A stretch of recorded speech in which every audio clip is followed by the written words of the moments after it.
everyone, welcome to Jolly Molly TV. Aren't you excited? Today is week 8 of the Kimberbell Main Street Celebration bench pillow / wall hanging project. Look at all the blocks that you guys have done. Isn't this so cute? I can't wait to see it put together, which is what we're going to work on today. First thing we're going to work on is trimming and squaring up these blocks to be the appropriate size for either if you're doing the pillow or a little bit larger if you're doing the wall hanging. I'm going to walk you through each piece as we get there. So that's the first thing we're going to do. Then we're actually going to sew these together according to the quilt pattern that I have in the video, and I'll put another link here when we get to that part so that you can see that map. I'll put a little chart up there on the video screen so you can see that. Then the next goal is going to be to measure out and figure out how long we want the sashings to be in between the rows. And then we're going to quilt and embroider those sashings.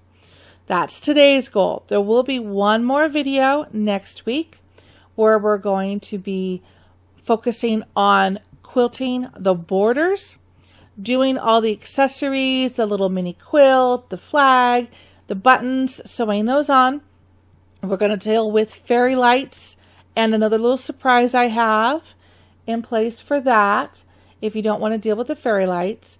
And then we're going to sew the borders on and have a complete top. The only thing you'll have to do after that is to add the backing.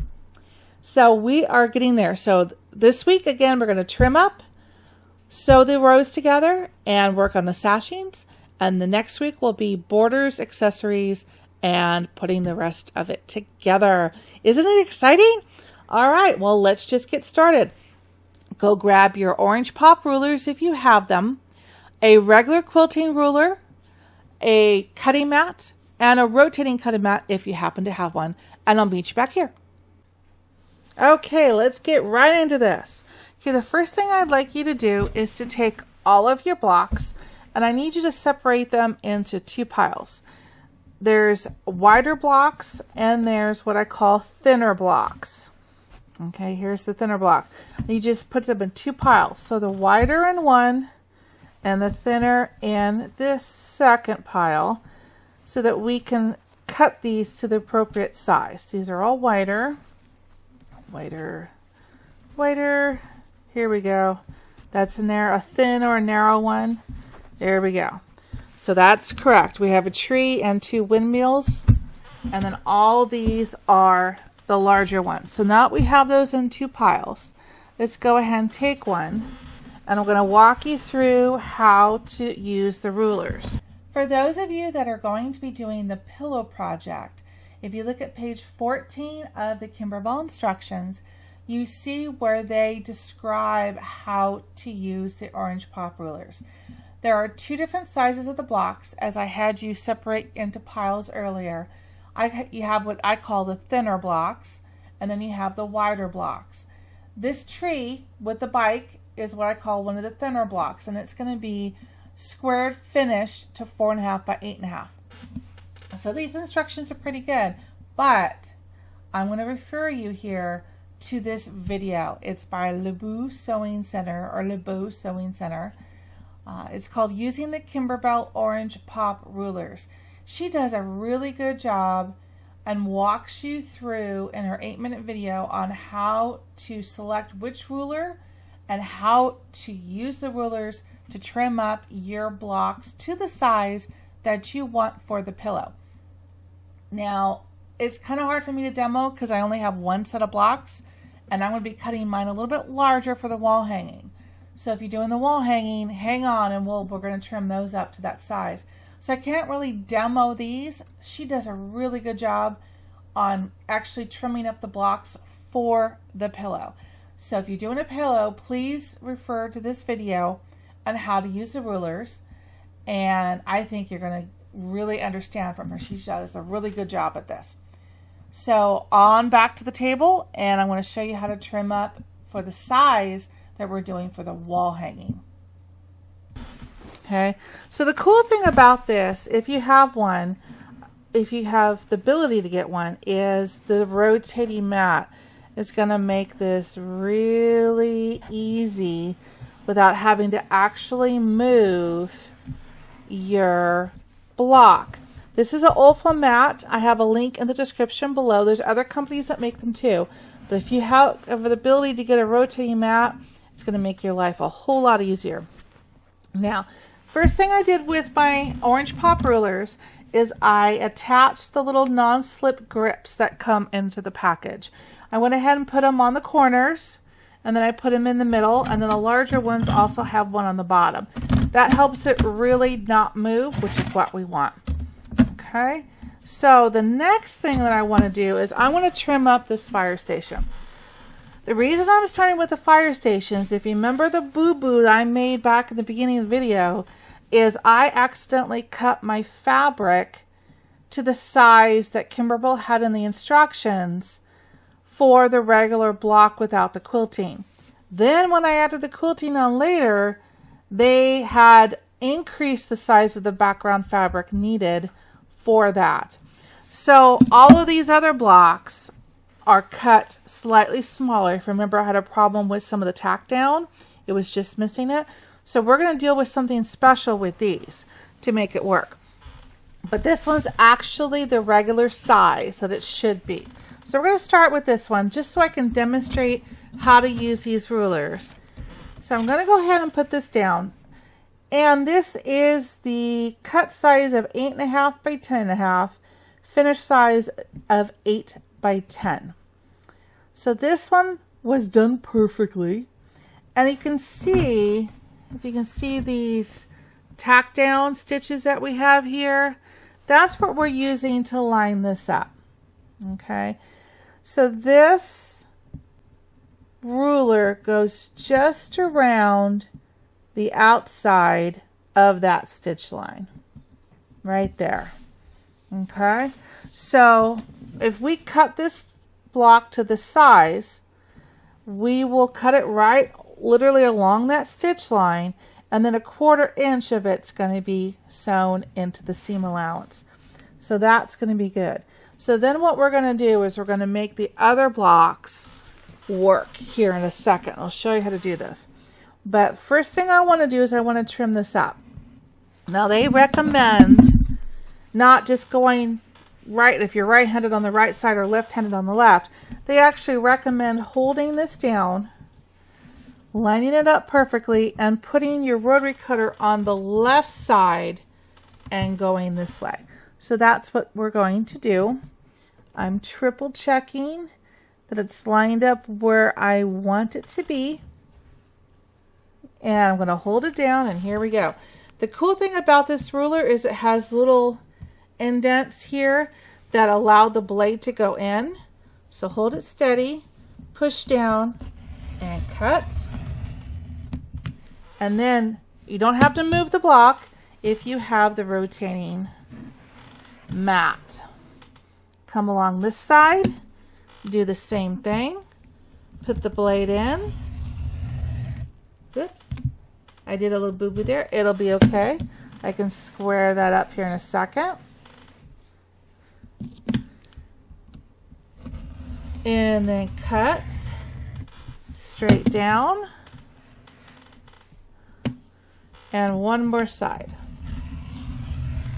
Okay, so now that rotary cutter blade cover back on. Let's see what kind of damage I did. All right, I got one little end here I have to trim off. That's okay. My blade is not the newest, so let's go ahead and leave that there. And you can see I did a little boo-boo there. That'll be okay. I will go ahead and be able to trim that up when I get to the end. So I'll use a straight edge and finish that up. Okay.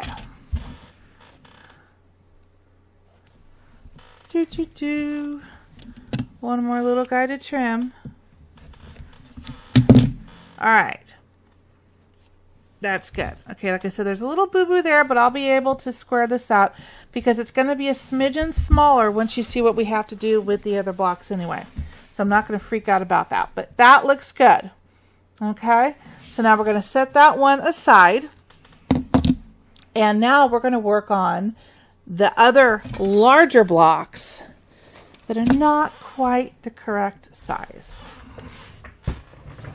Okay, for this next step, I'm going to use just a regular quilting ruler. Just a heads up, I love Quilter Select. They have this amazing coating on the back and it literally doesn't move. So if you ever have a chance to test out and use a Quilter Select ruler, I highly recommend it.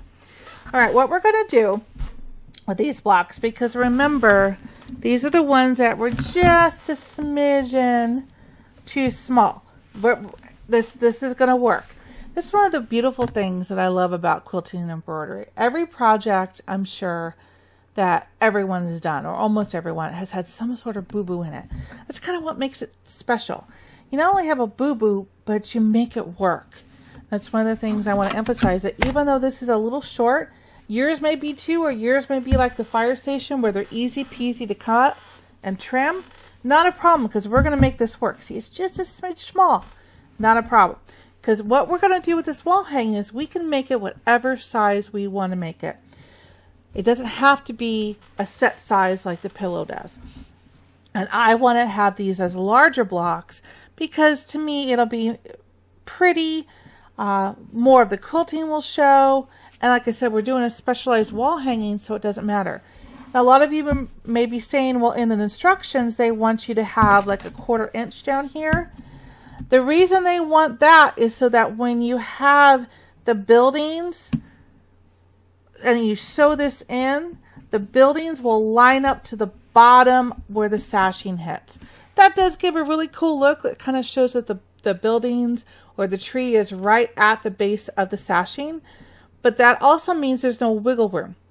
So if you're off a little bit and you accidentally stitch into this foundation, then you got a little bit of a challenge. I'm not going to be that picky with this project. I'm literally going to make them all the same size, so the buildings will be approximately this far from the bottom. You can see there with a 1/4 inch in. I'm not going to be really picky that the building is lined up with the sashing. I think it's still going to give a really cool look regardless of whether that's a 1/4 inch lined up or not. So what I need to do is, because when we stitched the quilting, it pulled some of the fabric in, is I need to square or line up the bottom edge. The reason I'm choosing the bottom to straighten up is because any excess I'm going to trim off, I'm going to trim off the top. I have more room before it hits the quilting than what I do at the bottom. Some of this is still going to get cut off, not a big deal, but I can preserve more of it by making the block to size up here. So the first thing I want to do is I want to make this bottom completely straight on all the larger blocks, so that when I do make the blocks the same size on the top, this will be a straight line. Okay, so I'm just lining that up. And I'm not going to take much off. I'm just literally trimming it up to where the blue is, so that the bottom is a straight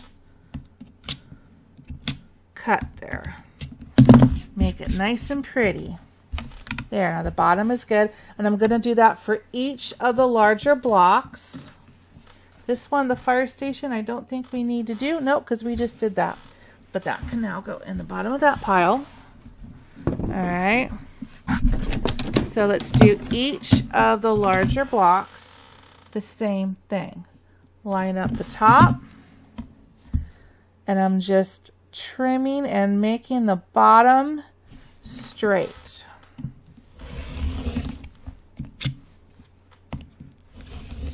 And I do need a new blade. Okay. Bottom is straight. Again, you're just straightening the bottom. Line that up.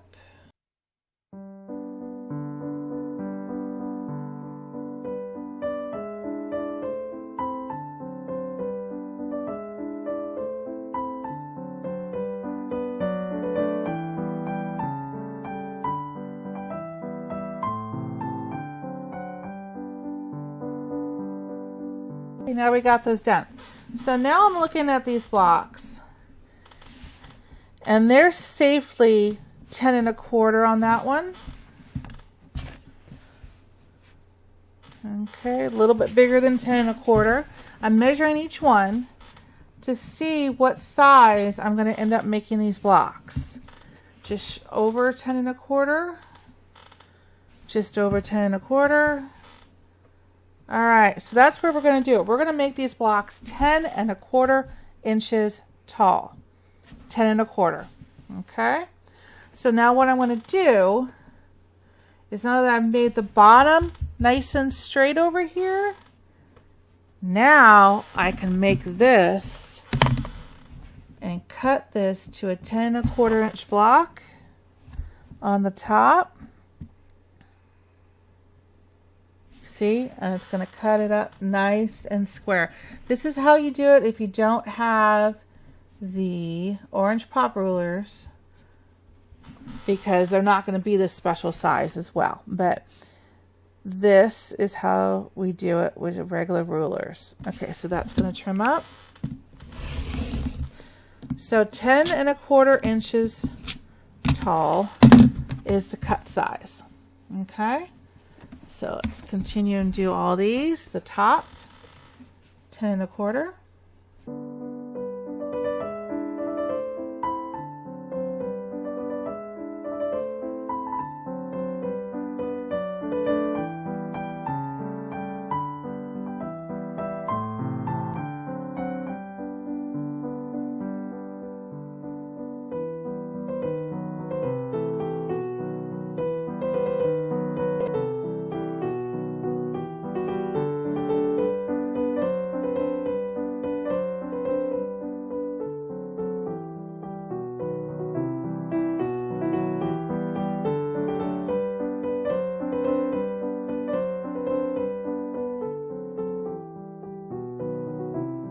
So now that I've done those, I also want to trim up the fire station to be 10 1/4 on the top section. See, that's why the little boo-boo I did worked out just perfectly. Make sure it's all lined up. 10 1/4. Oops. All right, so put those aside. Now I want you to go ahead and trim up the thin or the narrow blocks also to the height. Okay, so the first thing I want to do is I want to straighten up this bottom to make it level. Make it level, just like so.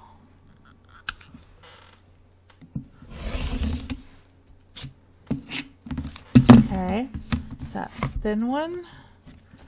Same thing. So this was how we're making basically all of them the same height without using the orange pop, because we're making it a special size for the wall hanging. All right, so those, and one more just to straighten this up. Get myself lined up right. Here we go. Okay. All right, so now we can also do these thin ones 10 1/4 inches high, so that they all are the same height.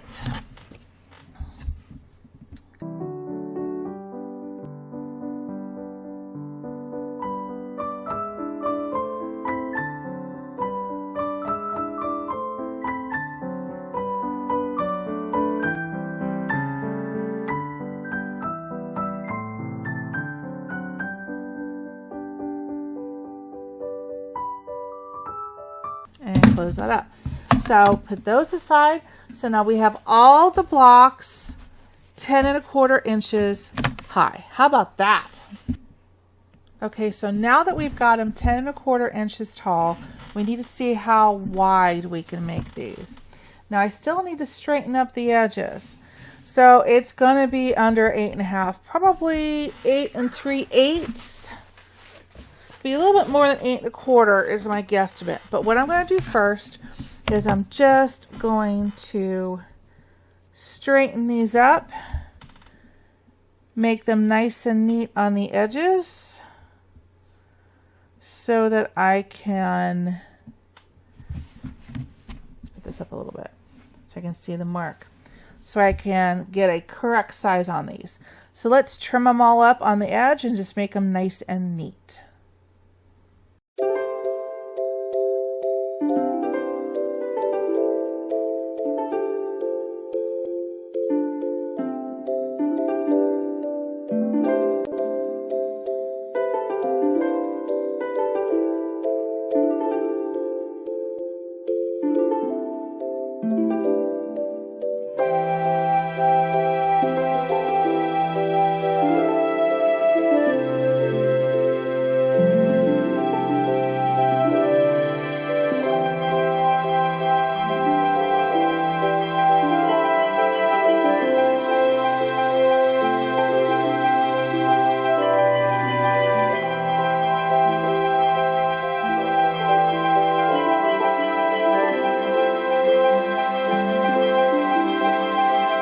Okay, so now we've got these. Now we can figure out, looks like 8 1/4. Let's measure each one. 8 1/4. It's going to be where we're going to land. Yeah, 8 1/4. It looks like it's going to be the winning combination. That's a little bit bigger. Okay, yeah, we're going to trim it up to 8 1/4, it looks like. Yeah, okay, so now we're going to trim the block up so that it equals 8 1/4. And some of these are right on it, so they're not going to need any more trimming. Like this one is right on it, so that one's done. Yeehaw. Go to the next one. A little bit higher so I can see the mark. And this one is just a smidge. I'm just going to do it on the right.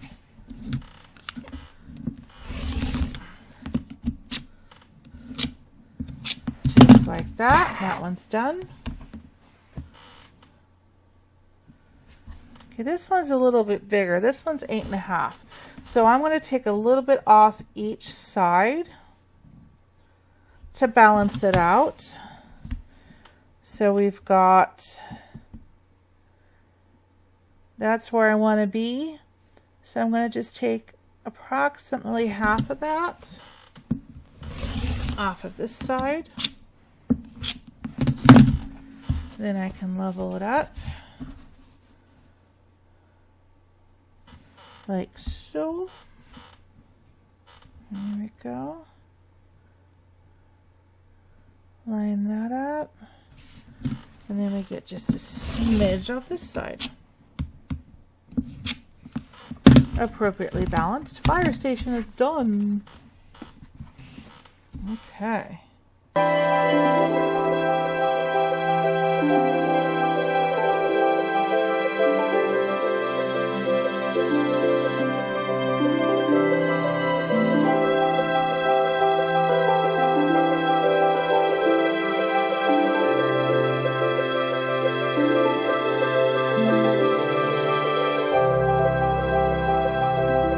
Alright, so the larger blocks are done.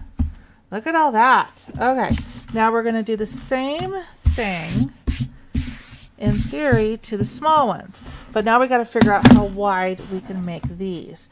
And my hunch is it's going to be on this stitch line, which is where we're going to be able to use the Kimberbell orange rulers. So first I take the small one. Nope, way too small. Now we go to the middle one. All right. Middle one's just right on this side. Now remember, you don't want to do anything with the height. We got the height to be the 10 1/4, just like we want. Okay, so don't cut anything on the height.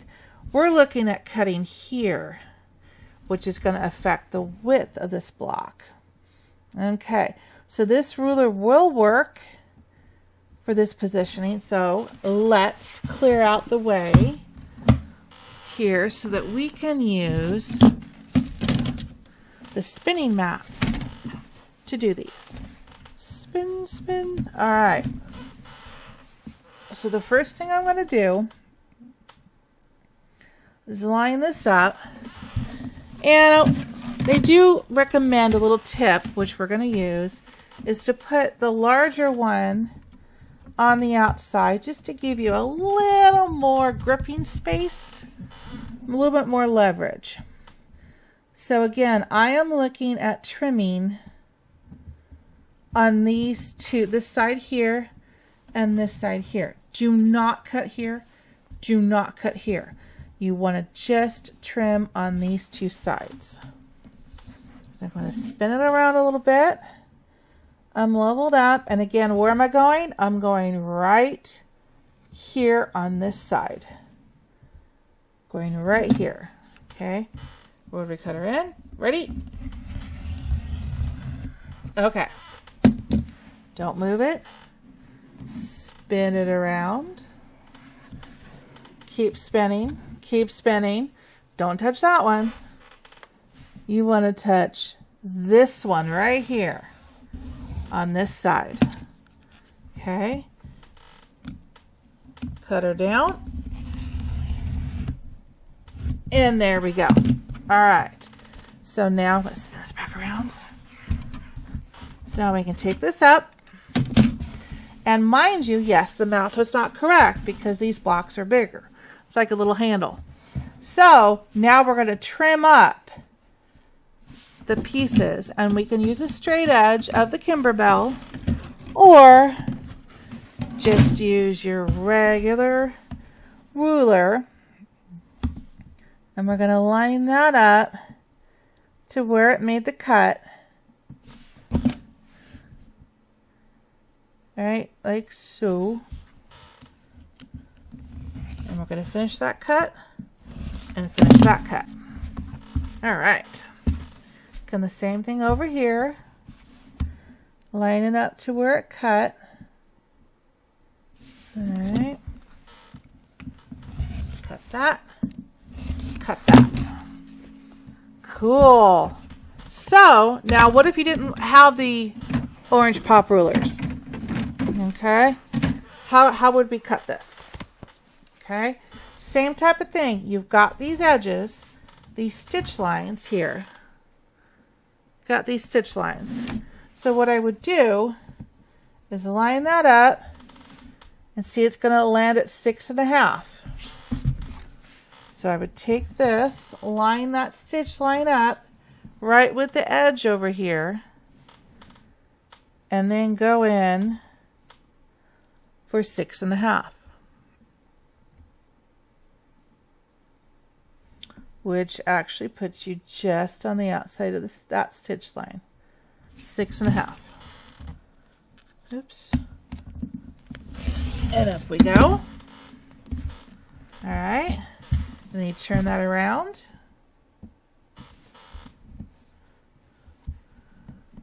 Measure out. 6 1/2. You see my stitch line there. 6 1/2. Making sure everything's good. Always triple check. And 6 1/2. So there we go. Ta-da! Okay, we got one left. You can do this. Line up that stitch line again. Right on the edge. Come over here.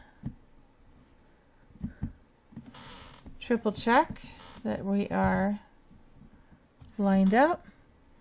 And go for 6 1/2. 6 1/2. We're good. Trim. And one more time. Line her up. 6.5. Triple check. And ready to make one last cut. Here we go. All right. Yay, we did it. All right, look at those. That is great. Got the narrow ones. That's so cool, look at that. And we got the wider ones. We got them all trimmed up. Woohoo! Now I'm going to clean this table up and we'll get ready for the next step. Okay, you ready for the exciting part? We are going to sew some of these blocks together now that they're all trimmed up and ready to go. So I pulled out my map or my chart of how I'm going to be doing this wall hanging. And what I want to do now is I want to sew these blocks together. So I'm going to grab the general store. I'm going to sew it next to the gas pump in the truck. And then I'm going to sew that next to the small tree with the bike and balloons. So these 3 blocks are going to get sewn together with a 1/4 inch seam allowance. Then I'm going to take the next 3, the large tree, the fire station, and the small windmill, and I'm going to stitch those 3 together. Then I'm going to take the remaining small windmill, large tree quilt, and farmhouse and sew those together. Now you can do this in any combination that you want. This is just a design layout that I chose for mine. The only thing you have to keep in mind is to keep this balanced, you need 2 of the wider blocks with 1 of the thinner blocks. Second row, same thing. 2 of the wider, 1 of the thinner, and 2 of the wider, 1 of the thinner. Any combination you want. As long as you have this spaced out, then your wall hanging will be balanced. So we know these are the larger or the wider, and that's a thinner. So as long as you have that balance, it will be a perfect alignment. And some of you may have already noticed I changed the sashing numbers. They used to say 1.5 inches. Well, we're going to get to that in a little bit, but I increased them to 2 inches because I decided I'm going to use the quilting designs that are on mykimberbell.com. And those come in a 2-inch wide quilted sashing. So we're going to do that in a little bit, but just to give you a heads up that this is now a 2-inch wide versus the 1.5 inch. That's a little change up. But we'll go ahead and let's get the sewing machine out and let's sew this row together, and then we're going to sew the center row and sew the third row. It's coming together. Let's do it. Okay, so if you're following my chart, I am going to start sewing together the blocks. So I'm going to grab my general store, then I'm going to grab my gas pump and truck, and my small tree with bike balloons. And we're going to sew these 3 together. Okay, we're at the machine. So now I'm just going to triple check that I have my general store, I have my gas pump with the truck, and then I have my thinner small tree with the bicycle. So those are the 3 that we're going to sew together. So I'm going to grab the first 2. Knowing that the general store is on the left, we're going to sew these 2 together. I'm going to flip them over right sides together.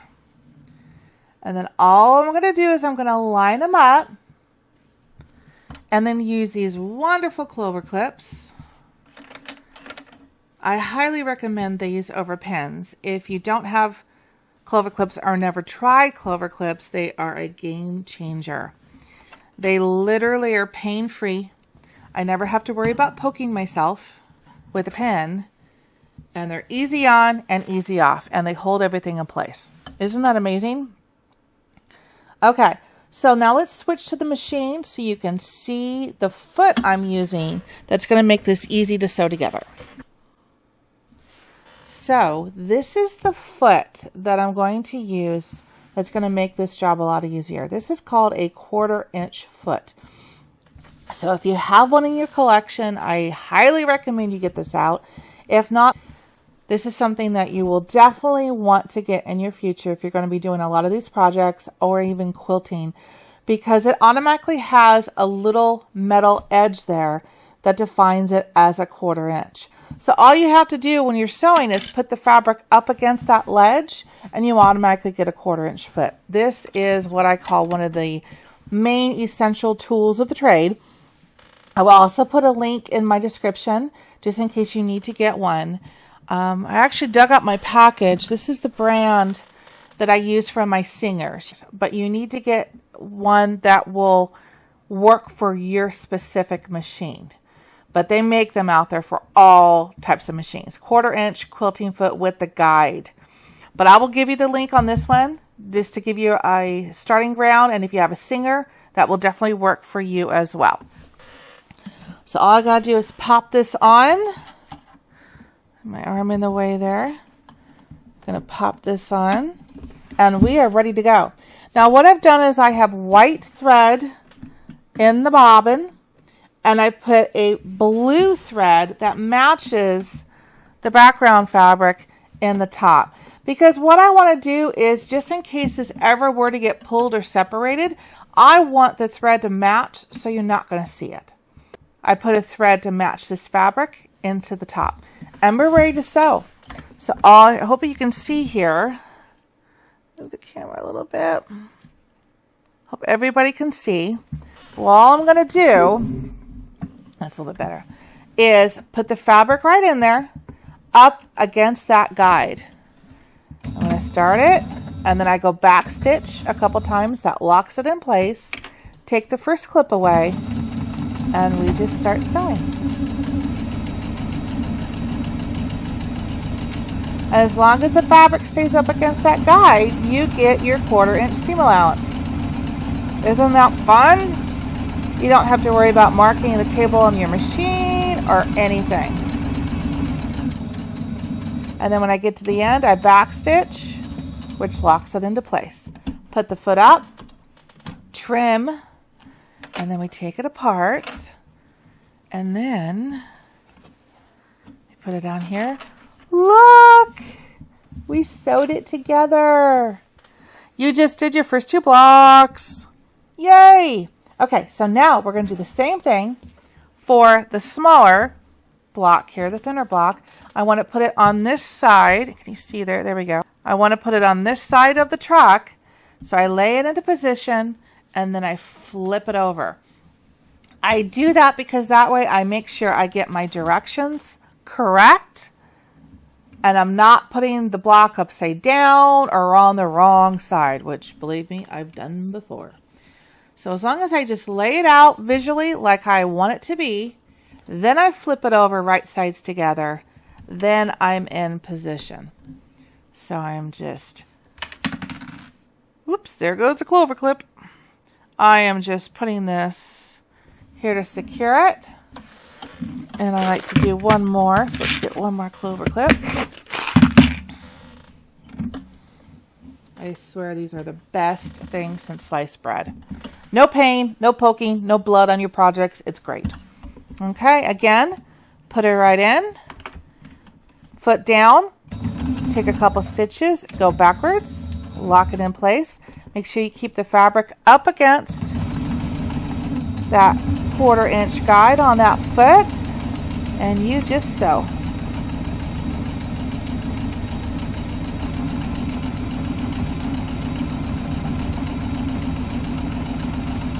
Gets to this one, take the clover clip off, sew to the end, back stitch, take the clover clips off, and wait for the reveal. There it is. Look at that. Isn't that fun? You guys just sewed your first 3 blocks together. Okay, so what I'm going to do is I'm going to switch to the other camera view and we're going to sew the next 3 blocks together. Isn't this fun? This makes it actually start to come together. You got this. All right, everyone see what we did? Isn't that amazing? That is so much fun. All right, so that's the first 3 blocks. Now we're going to do the next 3. So now we'll go back to the chart. And if you are following this, I'm going to grab the large tree with my pink bike and balloons. I'm going to grab the fire station block, and I'm we're going to grab the small windmill block and we're going to stitch those 3 together. Okay, double check again. There's never too many times you can check it. Tree with the pink bike, fire station, and the windmill. Okay, so these 2 go together just like this with the pink bike on the left. So I'm going to flip it over and we're going to sew this side, right sides together. You know the routine. We're going to line them up just like so. This is the part that's really rewarding to me because after all this work doing the blocks, you finally get to see the project start to come together. Okay, so right sides together. We're going to put it down and I'm going to do the same technique. Back stitch a couple times and we're going to sew it right up against that guide.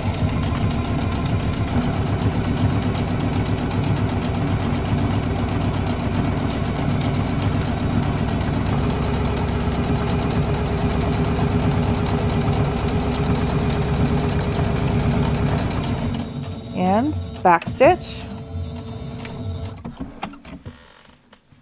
Take off those clover clips. And voila! They are together! Okay, you know what we're going to do. Windmill, whoops, goes to the right of the fire station. It's in the correct position. Flip it over, right sides together. Get the bulk out of the way there and line her up. And one more over there. I like to do the ends just to help keep the whole thing in place. You know what we're going to do? We're going to sew it together. A couple stitches, back stitch, and sew.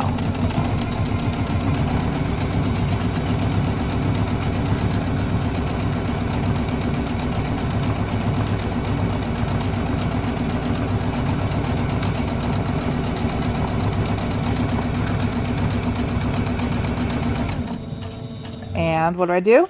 Back stitch. Locks it in. And reveal.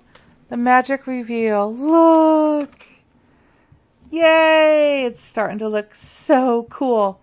All right. Let's go back to the chart and let's get the next 3 blocks all lined up. Let's make sure we grab the last 3 in the correct order. We're going to do the windmill first, then the tree, what's going to have the quilt attached, and then the farmhouse. Small windmill, large tree with the quilt, and the farmhouse. Let's go back to the machine. Okay, let's double check again. Windmill, tree where the quilt's going to be, and the farmhouse. So these are the first 2. Left and right, so we have them in the correct order. Flip them over. You're getting good at this now. Yes, you are. You know what to do. Let's attach them together. Doesn't this feel good? You're really doing good. You've come so far. And I hope this gives you the confidence to keep going and do other projects. We got a lot of new projects planned. Just wait, it's going to be so exciting. All right, I'm going to go ahead and sew these together. Same technique, back stitch and sew.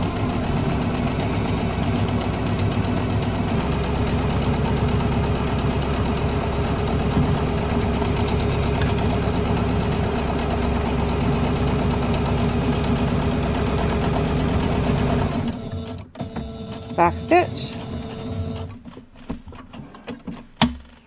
take off the clips and reveal. Look at that. Awesome. Okay. And the farmhouse is next. It goes to the right of the tree. We have it in position. Flip it over. Get the bulk out of the way and line this up.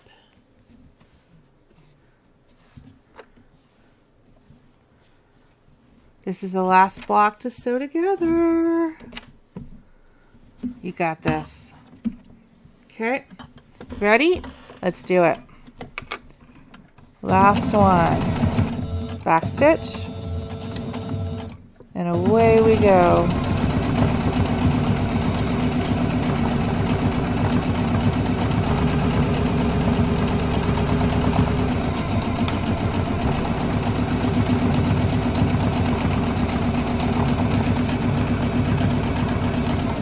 And last, back stitch.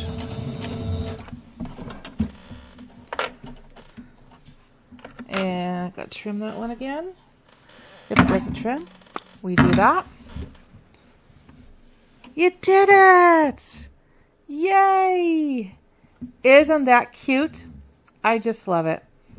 Okay, so the next part of the project that we're going to work on is we're going to work on the sashings. So let me get this table cleaned up and I can lay this out and I can show you how we're going to measure and figure out which sashing design we're going to use. You can go to mykimberbell.com and do a search under patriotic under the quilting designs, and you can see that the set that you may have already purchased that has the fireworks, and there's another set that we're going to take a look at that has stars, and I think that has a design in there that I'm going to use for the sashing. So let's come back in just a second. It's sashing time. Okay, what I want to focus on first are the sashings that are between the rows.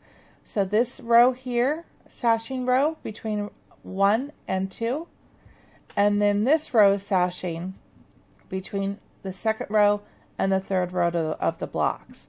Those are what we're going to do first. So let's go over to the mykimberbell.com website, and we want to go to shop, and we want to go to quilting. Okay, then I'm going to click on quilting by holiday, and I'm going to select 4th of July. And here is the first collection that we did, where we did the variegated thread. And this is the fireworks. And it also comes with firework sashing designs. And what we're looking at here is a 2 by 10. We might even do 2 by 8. We're going to measure it in a little bit and we're going to see what size we need. But those are the 2-inch wide strips that we're going to use for the sashing. So we have this firework design, which if you've already purchased that to do the background, then you have that. The other one that I was looking at to make it a little bit different is Patriotic 1, which has these really cool borders. I can't blow this up. Maybe I can. Whoop. That didn't work blowing it up. Okay, hopefully you can see this. They have like these really cool stars and kind of a swirl. And I think those would be really sweet in between the rows. So it's not the same as the fireworks. It's not the same look all over, which would still be cool. It just gives a little bit of a different look there. And it comes in 14, 12-inch, 10-inch, and 7. So I'm thinking that we might do something along this line. And even if the sizing didn't work quite right and you had to cut some of it off, that design will look cool because it's just got those swirls in it. So it didn't matter if it would get cut off or not, it would still look amazing. So I think I am going to purchase this set and use this one. This is $8, and I'm going to be looking at the 2-inch ones. Okay, so those are the sets I'm going to download, and we'll get started. Okay, first thing we're going to do before we can measure what we need for a sashing is we need to do a little bit of pressing. You turn it over right side down and it shows the seams. We need to press these seams open. So I have an iron. I actually have a portable Panasonic. I love these irons. It's an NI-WL607. Comes in different colors. I love them. They're so easy to use. Just love them. They have a portable little, move this over so you can see it, portable little heat station. Just amazing. Love them. You can go anywhere with them. So what we're going to do is we're going to press these seams open, and it's a little bit of a challenge because they're tiny. So I just get it going with my finger, and I bring up the iron right behind it. Careful not to get the finger on the iron. And as I open it with my finger, then I iron it and open them up. Okay. So whichever iron you have handy, just put it on a medium setting and just very slowly press these seams open. This is a good technique to have when you work on your projects so that you're minimizing the bulk at the seams. If you're doing regular piecing a quilt, you can either open them like we're doing on this one, or you could push them to the left or the right, and you can alternate. So if you push like one side to the left, then the next row you could do one side to the right and it nests. But because these are basically going in a pillow or wall hanging, I want it to be as flat as possible. So I want you to open those seams up. It'll help minimize the bulk later. So I'm going to do a little fast forward montage here. I want you to do all the rows. So go ahead and press open your seams, all the rows.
Okay, now there's another piece of little ironing that we need to do. And in the instructions, Kimberbell recommends that we iron or press these glitter shapes. But it's critical that you use some sort of a pressing cloth. There are different types of pressing cloth out there. I just recently found this one, and I will have to look up the brand and put a link in the description. It's amazing. It's so much nicer than the other ones I've had that are really thin, and then they kind of break apart, and then you're constantly buying them every once in a while. So I'm going to turn this block around. I just want to press the glitter. So you put a pressing sheet on top of the area of the glitter, which in this case is the glitter rocket. Put the pressing sheet down, have it on medium, and it recommends to apply even pressure for 15 to 20 seconds. So that's what we're going to do. And apparently it properly adheres it so it doesn't come off. But I'm assuming the glitter. the other part won't come off because it's sewn on. Yeah. Okay. So again, just the glitter area. 15-20 seconds.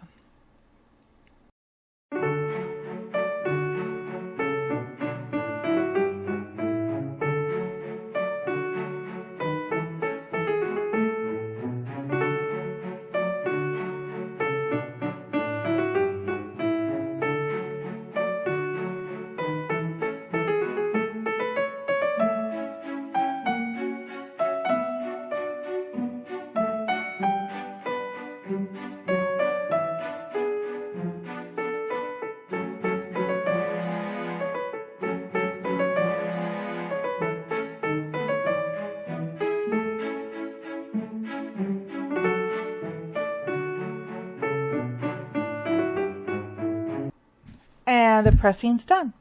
So let me clear this table off and let's get the cutting mat out. And we're going to measure these rows and see how long of a sashing detail we need. So here are our pretty blocks. I put them on the mat and they are exactly 22 inches wide.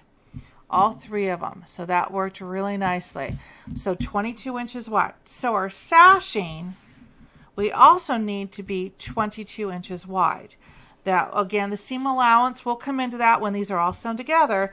So I want the sashings to be the same length, 22 inches. So let's go to the computer. So we're looking at the chart for the wall hanging. Now, if you're doing the pillow, you'll just be following Kimberbell's instructions for doing the borders. You won't need to focus on this right now. But when I get to the embroidery machine, I'll walk you through the same steps. They're going to be identical as to how we're going to stitch out the sashing. The only difference is with the pillow, you're sewing smaller pieces of different fabrics together to make your fabric strip. For the wall hanging, it's a solid color, one piece of fabric. That's the only difference. The techniques will be the same when we get to the machine. And I'll walk you through that there too. But if you're doing the wall hanging, then basically what we're looking at for the sashing is I'm looking at this section right here. This is the 22 inch wide that we just saw over there on the cutting mat. So this sashing, I want to be exactly the same width. The ones on the side are going to be longer, one piece, like a picture frame. But the ones in the middle, I want to be the exact same width, 22 inches. So what we're going to do to achieve that is we're going to look at the designs I just purchased off the My Kimberbell website. To get to 22 inches, I've chosen to do a 12 inch and a 10 inch because that equals 22. And I like the 2 inch wide. So this is going to be a really cute design. So again, we're going to do a 12 inch and a 10 inch to get to that 22 inches. So back on this chart, I've typed in here that the quilted designs, we're going to do one of the 2 by 12 inch and we're going to do one of the 2 by 10 inch. And I've chosen red thread. So I'm doing a white glitter fabric and the quilting for these two are going to be in red thread. Isn't that going to be fun? Okay, so a little bit, hopefully I don't confuse you here, a little bit of a design technique we're going to do here. You notice that one's 12 inches long and one's 10 inches long. So they're not exactly the same, so the seam will not be right in the middle. Say, for illustration purposes, it's going to be here, and then the 10 inch is going to be here. We're going to do 2 of these exactly the same, but when it comes down here, we're just going to flip the second one. So the 10 inch will be here and the 12 inch will be here. We're going to make them the same, but when we go to sew them on, we're just going to flip it. So when the eye looks at it, they'll see a 12 inch here and a 12 inch here. It won't be matchy-matchy. It'll give a nice offset design. When we get to the top ones, which we'll talk about in a second, we're going to flip them as well. So then let's see, these are the 12 inches. Then the 12 inches would be over here. Okay, 110 is here, the 12s are here, then down here the 12s will be over here. It just gives a nice little offset, but don't panic. I'll walk you through when we sew them together as to which direction is going to go where. But it's going to work out beautifully. In fact, if you look back here at the designs, imagine this at the top. The stars are at the top on one side, and you flip it, and the opposite, the stars will be on the bottom. So it's really going to give a not the same look. It'll give it an individual look, because even the placement of the little stars being on the bottom versus the top will make it look a little different. It's going to be fun, but don't worry. Like I said, when we get to that stage, I'll walk you through how to put it all together. It'll be really easy. So back on this note, I'm going to do red thread on my white glitter fabric here and red thread here. I'm not going to tell you the next step until we get there, because I want you just to focus on one thing at a time. So what we're going to do to get to these is we need to cut a 2.5 inch strip by the width of the fabric for this sashing. And we're going to go ahead and cut 4 strips, because we will need 4 of these. And I'm having you do the whole width of the fabric, because some fabrics are 40 inches, some are 44 inches. Well, if they're 44 inches wide, then you can get 2 22-inch wide sections out of it, but you can't cut them to 22 inches. You need to allow at least 2 inches on each side. Kimberbell recommends 2 inches total, which would only be 24. That's kind of pushing it. So I would say add 2 over here, which is 24, and 2 over here, which is 26. You can't get 2 26-inch sections out of a width of fabric strip. So I'm just going to cut it the whole way, 2.5 inch the whole way, and I'll go to the cutting mat right now and show you how to do that. So we'll have a little extra for your stash left over, but it's just easier and cleaner, and then you're not worrying about whether you have cut it too short and after you've done the quilting, and then it's too late and you got to redo it. So we're just going to have a little bit left over, but there's always a use for stash fabric. So we're going to go ahead and go to the cutting table, and we're going to cut 2.5 inch strips by the width of fabric, and I want 4 strips. Let's go to the table. Okay, this is how you get the fabric from the stores. It usually comes on the bolt. And this is what's called width of fabric. So this one measures approximately 22.5 inches wide. And like I said, this is where we can't get 26 inches out of it. So we're just going to go ahead and we're going to cut 2.5 inch strips. That will be the entire length of this fabric. And we'll have some left over. But you see how it's a little ragged there?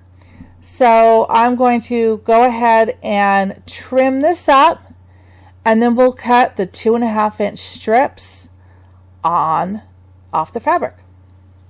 So let me turn this around, and I flip it because I'm right-handed. So I'm going to position this and line it up straight on the bottom so that I can just trim this side and make it straight. You don't want to start with a ragged edge, and sometimes when the fabric's cut, it gets a ragged edge on the side. Usually when it's cut with scissors. So let me measure this up, line it up. The fabric is flat on the bottom line, and I'm going to trim just this little smidgen off of this. Like that. Oh, and these rotary cutters. If you happen to have one like this, be careful when you're done using it, close the lever. Because if you left this open and dropped it and it fell on the floor and you were in your bare feet, there would be a problem. So make sure when you're done, before you put it on the table, that you close that lever on whatever side you're using and make sure it's closed. Yeah. We don't want that to fall at all, but we don't want it to fall open either. So now I'm taking my Quilter Select ruler. I love these rulers. They have this awesome backing on it, and look, it doesn't move. You can just do minimum pressure and it doesn't move. I still use more, but minimum pressure doesn't move. So if you have a chance to work with one of those Quilter Select rulers, I highly recommend it. Okay, so I'm going to move this fabric over to the edge so I can line it up nice and neat. Perfect. And then I'm going to take my ruler, and I got to get a bigger table so you guys can see this, but I'm going to line it up so that you can see there we go, it's better. I'm going to line it up so I can cut a 2.5 inch strip. See, so 15.5 will give me that 2.5 inches.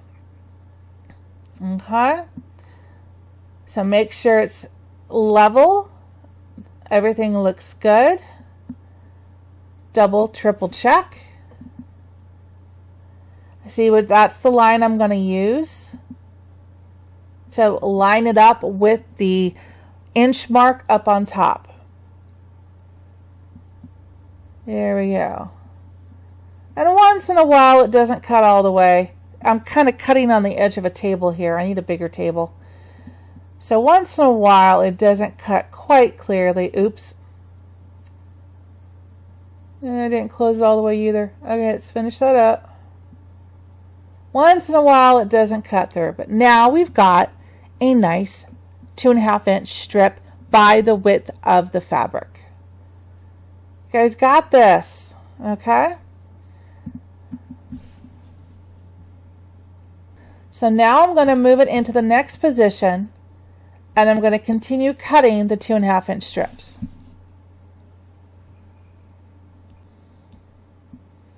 So let me line the ruler back up. And I use my finger. I know it's kind of silly, but I'll count over the bottom of the cutting mat just to say 1 inch, 2 inch, 2.5. Just to make sure in my mind I'm visually making sure that I'm at 2.5 inch before I cut. Just to double check. And we've got a second strip. Okay, we need 2 more. Yeah, once in a while I forget to close that too, and I'm trying to get in the habit where it's automatic, where I close those rotary cutters up every time I put it down. All right, measured it up, 2.5. And there we go for the next one. Okay, we got 3. Look at, so let me open that up, give myself a little bit more room. Oops, it moved a little bit. So I just need to realign it with the marks on the cutting mat. Just triple check it. It's worth taking those extra 2 seconds to check and to count. Make sure you're at 2.5 inches. There you go. And we're ready to cut. Okay, we have 4 nice 2.5 inch strips. 1, there we go, 2, 3, and 4. So we are good. So now what we need to do is we're going to get our iron out. We need to do some pressing. You see, when the fabric is folded on the bolt, it's going to have a crease in the middle. So we need to take some steam and we need to get that crease out of each of the 4 strips. Okay, so in addition to pressing those strips out, because we're going to embroider this, we need to fuse the back of this. Remember that Palon fusible that we used on the back of the blue background? We now need to put the same stuff on the back of these strips because we're going to be embroidering, and it's going to need support more than just the fabric. So go ahead and go to your iron, press out these seams, and cut some strips of the Palon fusible. All right, now we're at the pressing station. We're going to iron our strips and attach the fusible Palon backing to these to support it for the embroidery. And please just pardon the dirty background here. I actually have 2 of these pressing stations, and this one is well loved, and I use it when I do fusible, because that way if there's a sticky residue or something on it, it can do whatever it wants to its heart's content, and I don't care. Then I have a nice clean one when I do non-fusible items. But this is what happens after doing a lot of fusing on the back of your fabrics. So let's go ahead and open this up. And I'm going to focus on this crease right here in the middle. I use a dry iron. So I just spritz it with a quick little bottle. And then I keep my iron dry. I don't add water in it. And then I press that right out. Looks good. Okay. The rest of it looks okay. I'll just go ahead and give it a quick little press. Just to get any minor wrinkles out of it. Alright, and now I've pre-cut the Paylon fusible webbing, as I call it. It is actually Paylon 860F. It's ultra weft. Whoops, sorry about the camera jiggle.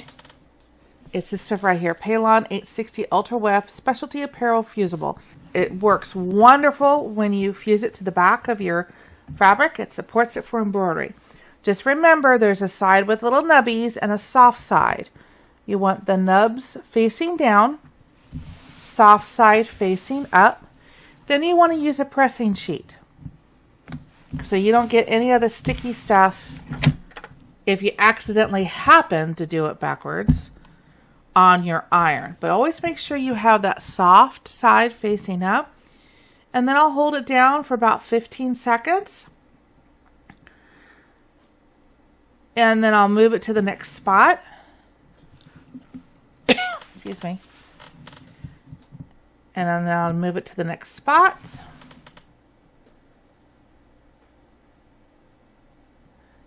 Okay, roughly 10 to 15 seconds. Okay, right about now. All right, so then that will fuse it to the back of the fabric. So I'm going to go ahead and just fast forward through this.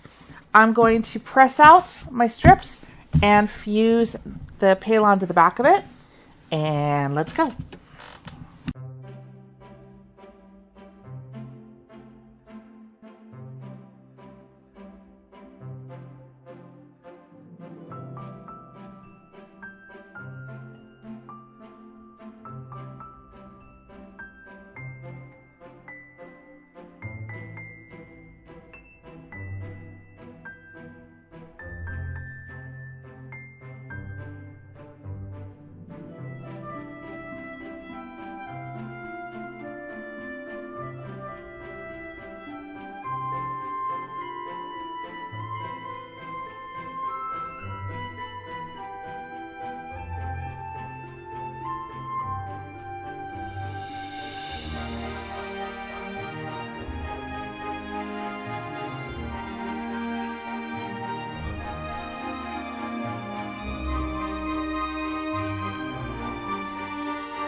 Okay, so we did it. We now have the 4 strips all pressed and fused on the backhand side.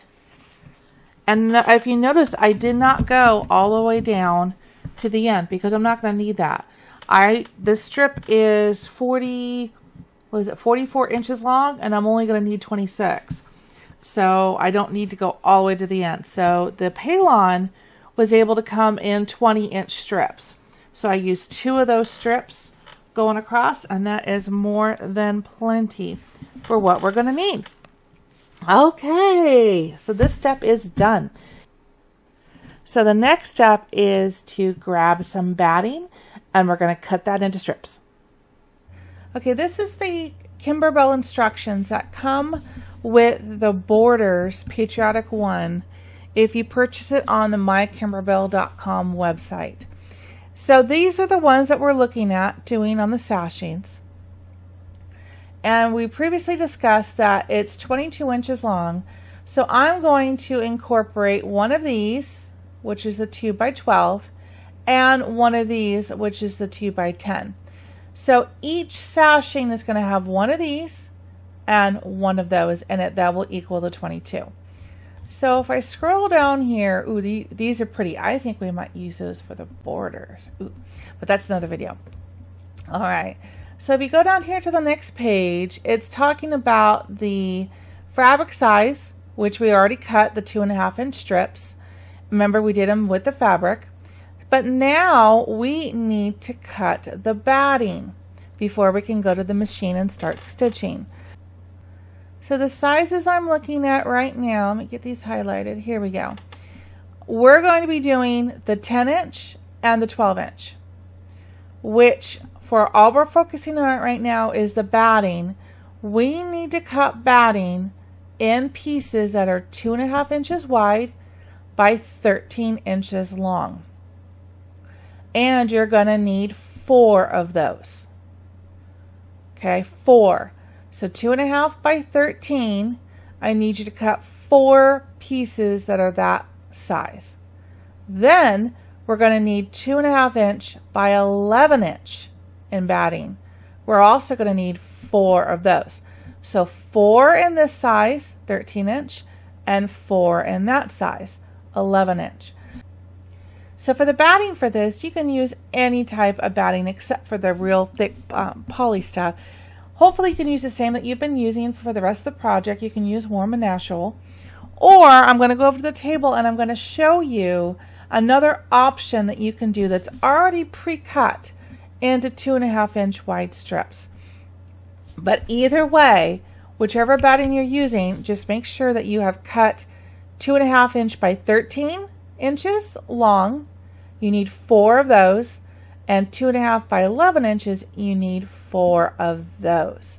Okay, so let's go over to the table and let me show you what I'm talking about with the other batting. All right, now that we're at the table, this is the other option that I was talking to you about. If you happen to have some of this on hand, this is a batting on a roll by Bonsal.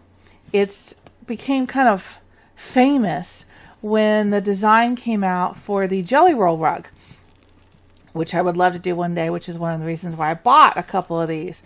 But the cool thing about this is you can use this batting on any project that you need 2.5 inch strips for.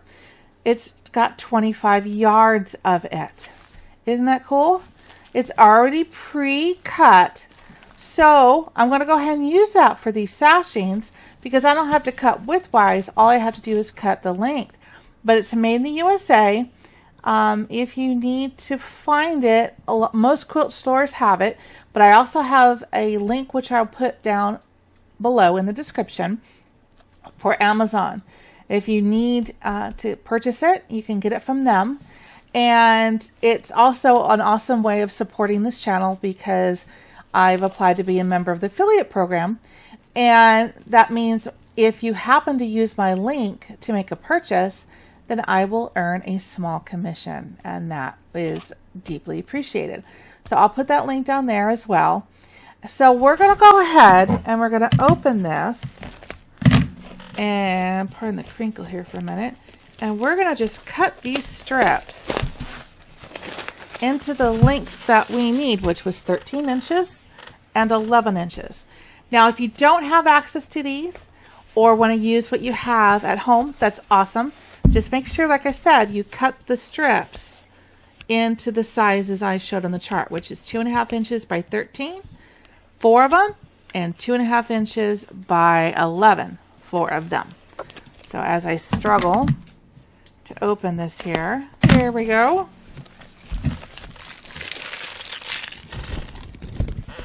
Okay. All right, I'll save that, put that on it later.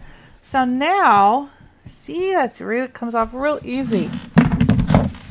I love how it's already cut in strips. Okay, so now I'm going to flip it this direction, actually. So I have the excess off on the side. And I'm going to leave it a little bit longer because I got to trim off this little funky end here. But I want to go ahead and to cut this into 13-inch strips. And with batting, don't like stretch it out either. Just kind of cut it as it lies in its natural state. Okay, rotary cutter. 13 inches. And then because this was the first part of the roll, I just want to make this pretty. Might not matter in the long run, but it matters to me. Okay, so now we're just going to fast forward through and we're going to cut 3 more that are 13 inches long. And then we're going to cut 4 that are 11 inches. Here we go.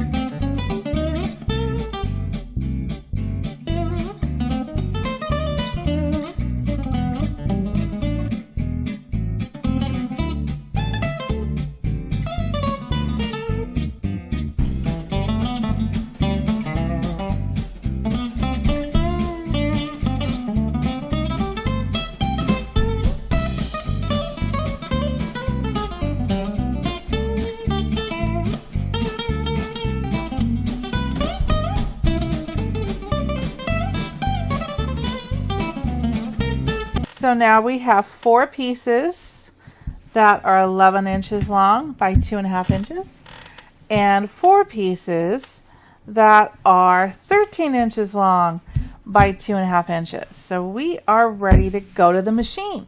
So let's go over there and let's get started on stitching out these sashings. Isn't this exciting? We are now at the machine. Okay, because the first design we're going to be stitching out is the sashing that is 13 inches long. We need to use our large hoop. So get out your 9.5 inch by 14 inch hoop. And I want you to hoop a piece of the poly no-show mesh stabilizer into the hoop. But you're probably saying, well, why can't I use my 8 by 12 inch hoop?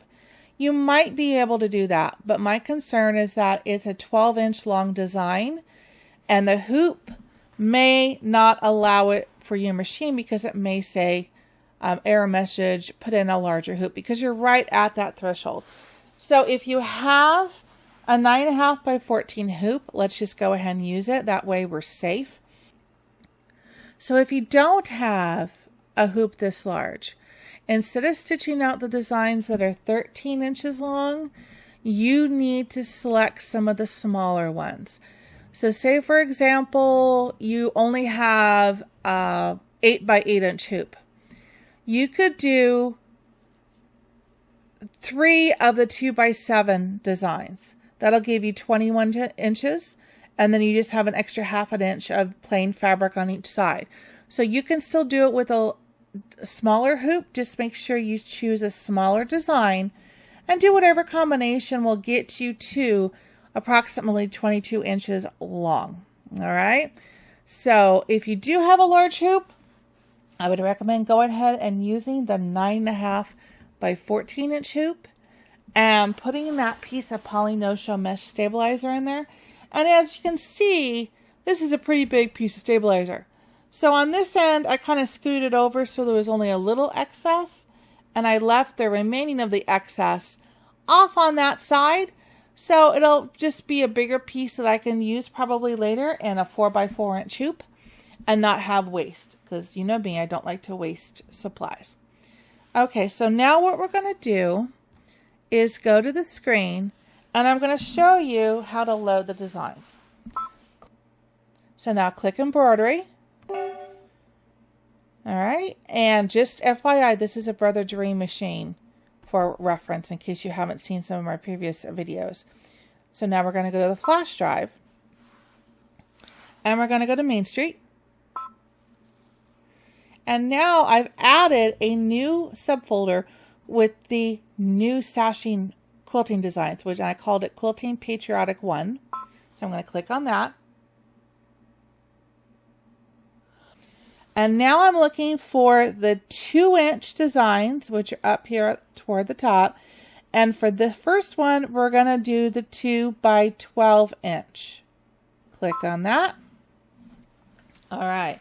So we don't want to do anything with this point, so I click Set. And isn't that pretty? All right, now it has brought it in exactly center in our field. And I have a little special trick for you here.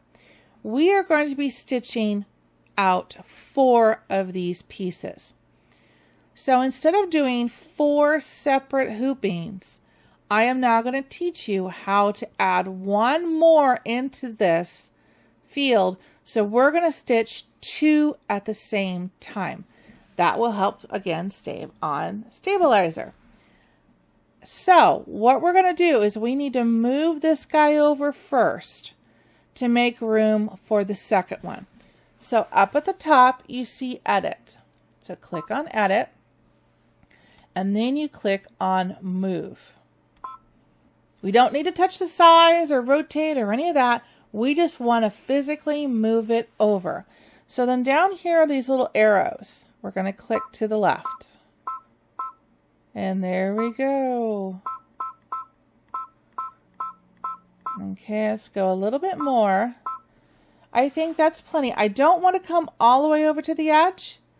I want to leave a little bit of room here, but then I have plenty of room to add a second one over here and leave space between. As you know, when the machine embroiders, it will pull some of the stabilizer and fabric. So I want to have a little bit of cushion around each side. So we don't need to go up or down. It's perfectly fine. We just wanted to go left. So we're going to click OK. Isn't that cool? Now we're going to add.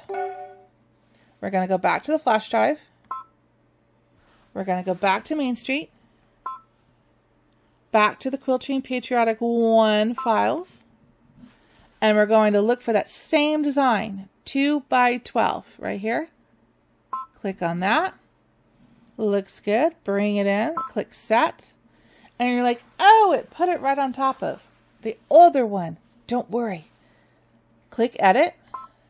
Click Move. Because remember, the machine's programmed to bring the design in dead center. Now we're going to go to the right. We're going to move this new file over. So you're going to click the right button. And look how it's moving that new piece we just brought in. It's moving it over. How about that? I like that. So I've got cushion here, a nice cushion there, and a cushion there. How about that? You could probably try to fit 3, but then you are literally going to be right on the edge, and I don't feel comfortable doing that. And we have to do 4 of these anyway. So it's a perfect combination to do this safe, do 2 at one time, then we'll do another hooping, and we'll do 2 more. So that way you've got perfect balance. There's not going to be any pull, and it should stitch out perfectly. So click OK. And that looks good, and we're going to click Embroidery. Yay! How about that? Now, would you like to know another little trick? As it stands currently, what the machine is going to do, if you look in this little window here, it's going to stitch the placement line for the batting. I'm going to go up and down needles to show you the next step. So it's going to stitch in this order all the details for the left first. There's going to be a placement, a tack down, a placement, a tack down, and then the design. Okay, that's for the left. Then it's going to move to the right, and it's going to do the same thing all the way through the design. Okay? Which is cool. We can do it that way. It'll involve a little bit more thread changing. But if we do one slight change, it'll change how the machine stitches both of these designs out. So let's click Edit. There we go. Edit. And see this button that has multi-thread, different colors? We're going to click on that. Doesn't look like it did anything, but I can see behind there's two blues together. So let's click Edit and let's get out there and look and see what it just did.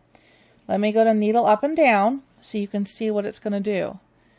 It's going to stitch a placement for the batting, and that was on the left, and now it's immediately going to jump to the right and do the same thing. Then it's going to go back to the left and do the tack down for the batting. Go to the right, do the same thing. Left placement line for the fabric. To the right, same thing. Left tack down for the fabric. Right, same thing. And magic. Left design, right design. And then we're back to step one. So what that little change did was it now told the computer, I want to stitch the same color steps right and left at the same time. So what this is going to do is this is going to save you thread changes. Again, all you had to do was go to Edit and see it's in the same sequence. If you don't want that, you click Edit, go back to the color threads, edit again, and it's moved it back where it is going everything on the left first and then everything on the right second. But if you want to give this a shot, do your spool of color thread, edit, and then you'll see step one is together, step twos are together, then the next step and the next step. So it's going to jump back and forth. So when you put white thread in, it'll do that white for this and that. When you put in the red thread, it'll do red for this and that. It's going to save you some time. It's a cool little feature that is on these Dream Machines, and I just love being able to do that. So we are ready to go to the machine. All right, and now we've got white thread up in the top, and let's put the foot down and let's stitch out the placement line for the batting.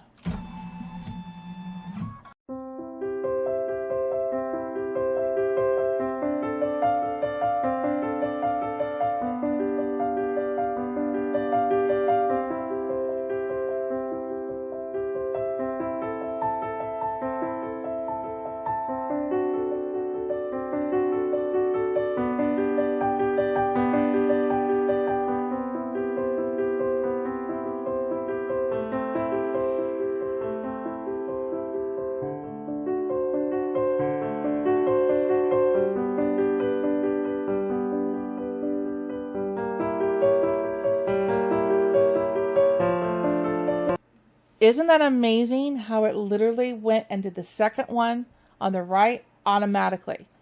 Now we are going to have to watch when we do this next step. We want to stop it in between because we're going to be placing down the batting and we won't be able to do it that quick automatically. So as soon as we place this first one down and it stitches it, we're going to stop the machine so that we can place the second one. All right. So everyone get your batting, and we're looking for two of the longer pieces, the ones that were 13 inches long. 13. Okay, grab one of those, and we're going to place it down just like that. Make sure that you cover both sides and the top, and you can either tape it down if you feel comfortable, or you can do what I do and get my stylus, foot down, and we're going to stitch this down. Remember to stop the machine after it's done with this side. There we go.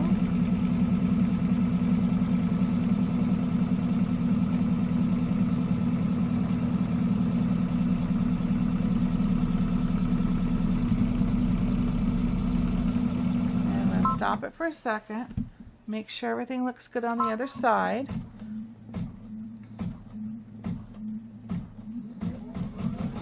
Looks good. Get ready to stop the machine. Oh, it's going to do it again. It goes around twice to secure it. Okay. Goes around twice. That helps so when you're trimming it and you're cutting against it, that you're not going to cut the stitches.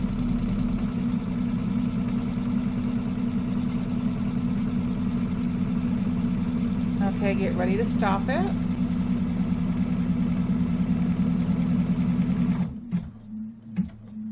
It's going to go ahead and move, and that's the point where we're going to stop it. Stop. Okay, so after it moves, we stop it so we can place the next one. Put the foot up. Grab another piece of the long 13-inch ones. I'm going to flip this one over. All right.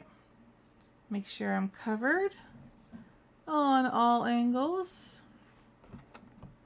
Put the foot down and let's tack it down.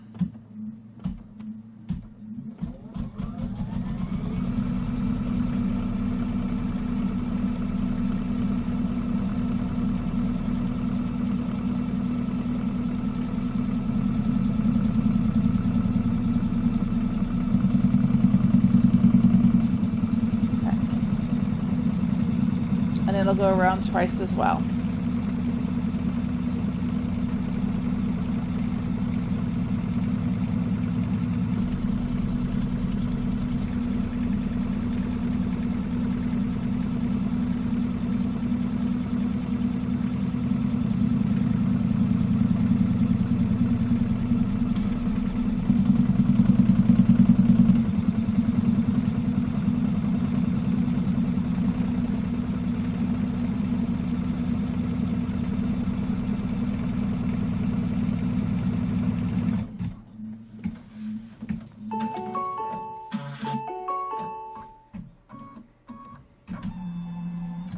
Looks good.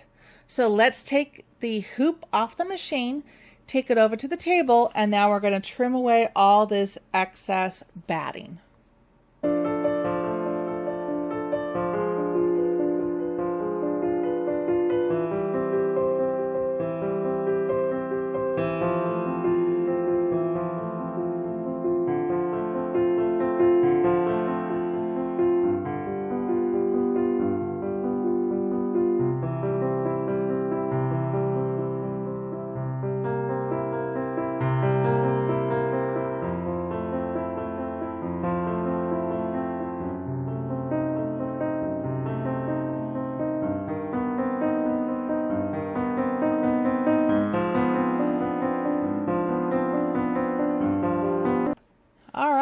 Now let's stitch the placement line for where we're going to put the fabric. So we'll leave the white thread on the top of the machine and foot down and go. Let's stitch out the placement line for the fabric.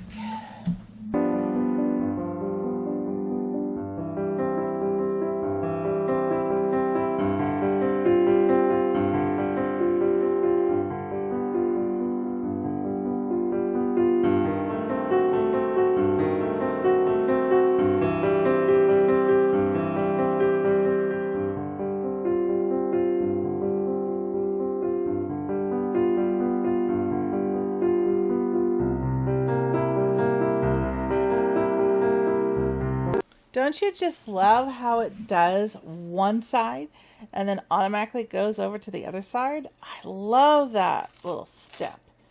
All right, so now what we're going to do is we're going to get some embroidery tape. Doesn't have to be fancy. I've got this pink here. Kimberbell has a paper tape. And you're going to take a piece and roll it just like this. So the sticky side is out. And you're going to put it just above, get my thread out of there, just above, doesn't have to be fancy, of course I have to have it straight, just above the batting. Okay. And I'm going to do the same thing on all 4 ends. Sticky. Okay. And what this is going to do is this is going to help hold the fabric in place until it tacks it down. So then I want to come down to this end. It's a little bright. There we go. So you can see what I'm doing on this end. Same thing. Get a piece just below that piece of batting. Another one over on this side. Again, it's just going to hold the fabric in place until it gets tacked down. All right? Because in this case, we're using a long strip of fabric. So this will help keep it out of the way of the machine. All right, so now let's go back up here. There we go. It's hard to see white on white, I know. All right, there we go. So now we're going to grab our fabric piece here. All of these 4 pieces we cut are with the fabric, so they're plenty long. And now we want to place this fabric. Remember we fused it and everything? It looks so pretty. We're going to place it right side up. And we want to put it so that it covers all this. But also I want it at least a 1/2 inch above on top of that tape. So then line it up, making sure you've got it on the placement line. Put it down with the tape. And mind you, it's not going to extend over these placement lines at all. It's going to be right up on them. And then come down and push down. Use your hand on the bottom side of the hoop and the stabilizer to press that down. So I want the excess of, I want the excess of this strip down below. Okay? You don't want the excess of the strip up there. You want it down here on this side. Let me see if I can show you a little bit better. Okay, so the excess is down here. All right, excess is down here. Edge is up on top. Again, it was 1/2 inch above that placement line stuck on the tape. And we're going to stitch this basting stitch. You don't have to worry about this basting stitch showing either because it's going to be in your seam allowance. So let's go ahead. We're going to let this one stitch. Now, when it goes to move over to this one, what are we going to do? We're going to stop the machine. Okay, we're just doing one side at a time. Here we go.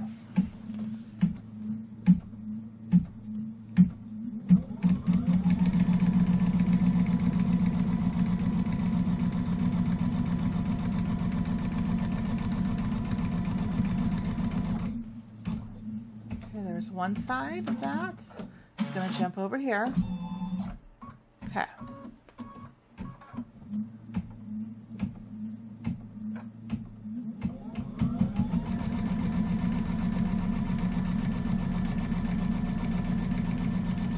And up it goes.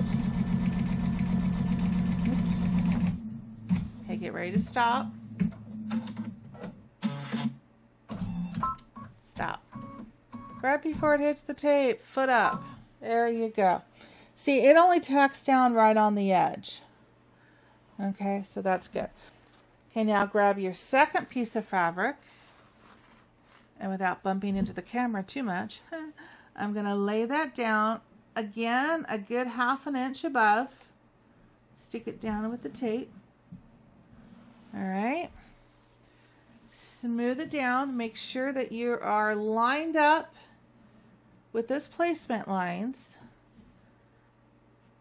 And then smooth it out. moved a little bit. There we go. And use your hand below your stabilizer to push down on the one because there's nothing below it to hang on to. And it looks like we're good.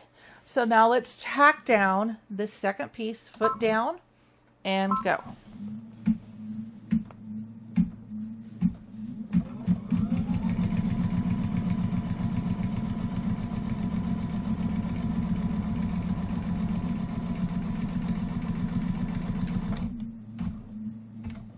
Okay, now it's going to come over here. All right.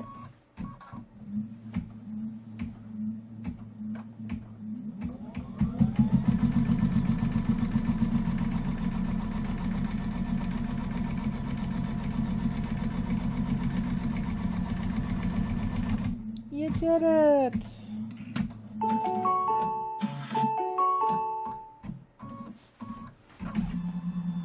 Goes over to the left. Now what I'm going to do for the fabric down here, because I don't want this to get in the way, I'm just going to kind of gently, very gently, so we don't get creases in it, just kind of wind it up so that it will stay nice and neat there. Do the same thing here. Oops, sorry, the camera's in front and I do stuff like this and it hits the camera. Sorry about that little jostle there. So the hands, we're just going to roll this up kind of like that. So that way when you come down here, you see down here it's out of the way of any potential embroidery hitting there. You know what this means? We get to put red thread in the top of this machine. And we are now going to stitch out the quilting design. This is the fun part. So let's put red thread on the top of the machine. So I've got red thread up in the top. Now this can literally be artistic license for you. You can put in whichever color you like at this point. I even thought about metallics, but because I chose a white glitter fabric, I thought, no, metallic will be too much. Let's let the glitter shine of the fabric and let the thread just be a bright red thread. I think it would look real classy. So choose whichever thread you would like. You ready? Here we go. Foot down and stitch it out.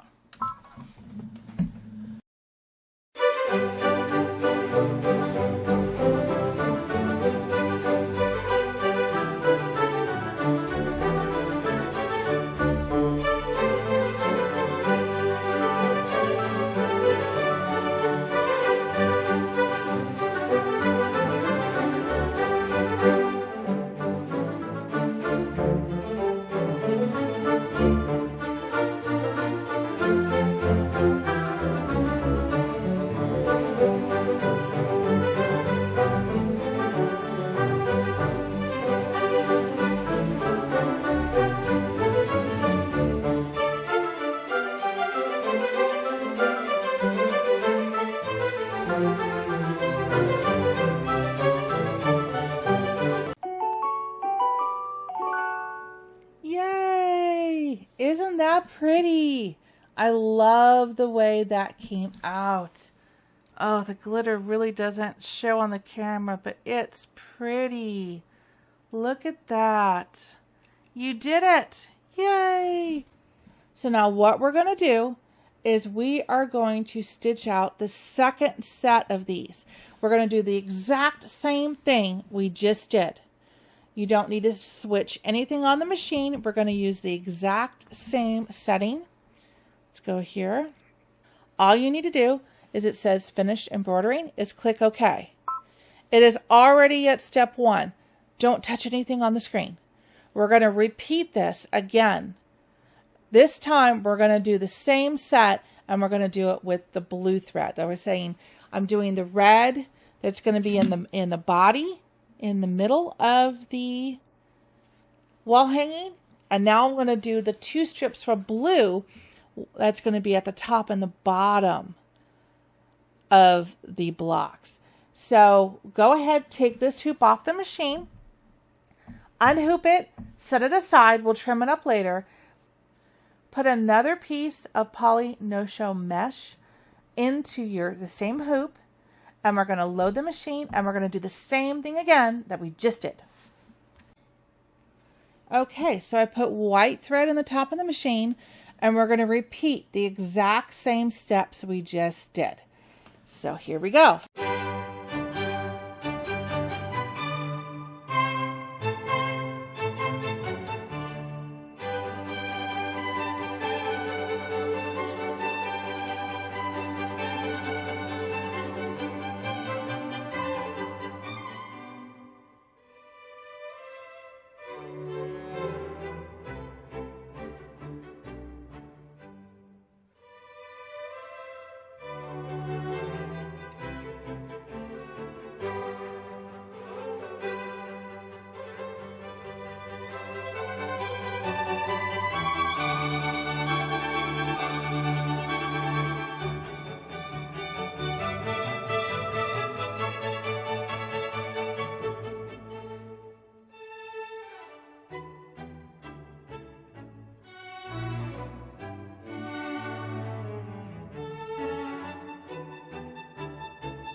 So the next phase of this, as I'm rolling up the excess fabric so it stays on the hoop, is if you're going to go ahead and follow along with me with the colors I'm doing for the sashings, then you're going to want to put blue thread in the top of your machine to stitch out this next set. Isn't that pretty? Okay, blue thread up on top.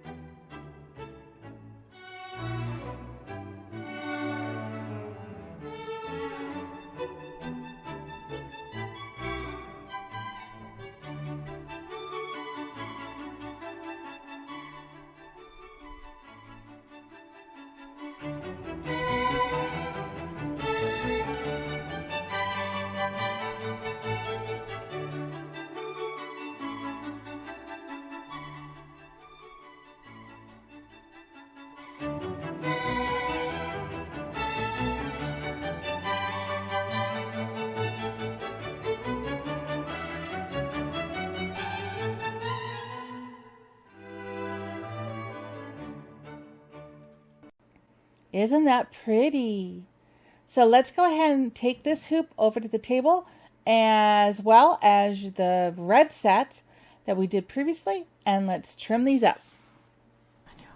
Aren't these pretty? All right, so what I want to do now is I want to take this out of the hoop.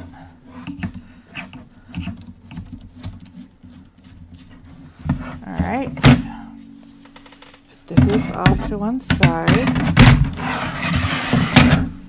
Okay, let's actually get rid of this. Okay, so now I want to remove the tape. Make sure you count for all pieces of the tape. You don't want to have a couple pieces accidentally get into your project. Not that it would do any harm, but it might cause stickiness to your sewing machine needle as it pulled that out. Okay, so I got the tape off. So now I want to go ahead and I want to trim the excess of this stabilizer away. I don't want to trim the blocks. I just want to cut around and get the excess stabilizer off. You realize how far you guys have come? You have done so much on this project, and it's just been a matter of one piece at a time. You know, it's not overwhelming if you do it in parts. It is overwhelming if you take a look at the big picture, like, oh, I can't do this. No, you can do it. The trick is just breaking it down one step at a time, 1 week at a time. And I work during the week as well. So this is my weekend enjoyment. And as I'm learning to do stuff,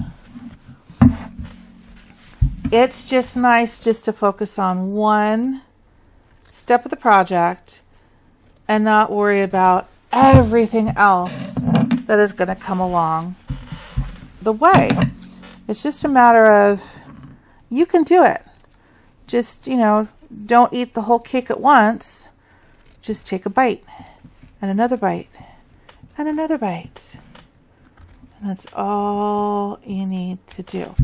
All right. And you know what this feels like? It's all soft and puffy. It's like one of those shoulder straps for a bag. Those are so pretty.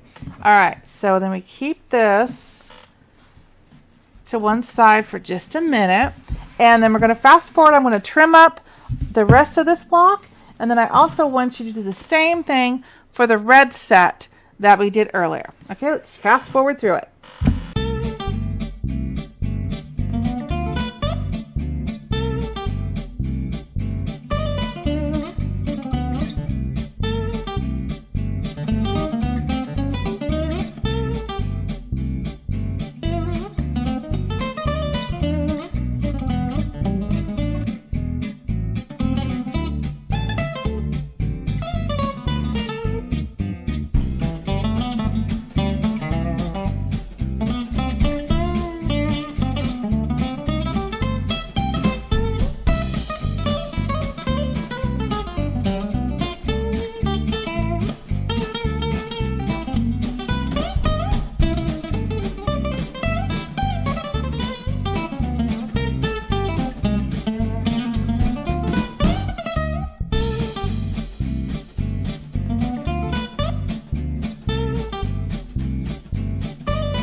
Okay.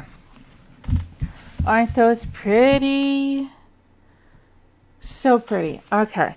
So now the next step that we're going to be doing is we're going to be stitching the next section of this, which is going to be the 2" by 10" design. Remember, this was the 2 by 12 design. Now we're going to do the 2 by 10. And that'll give us a total of 22 inches.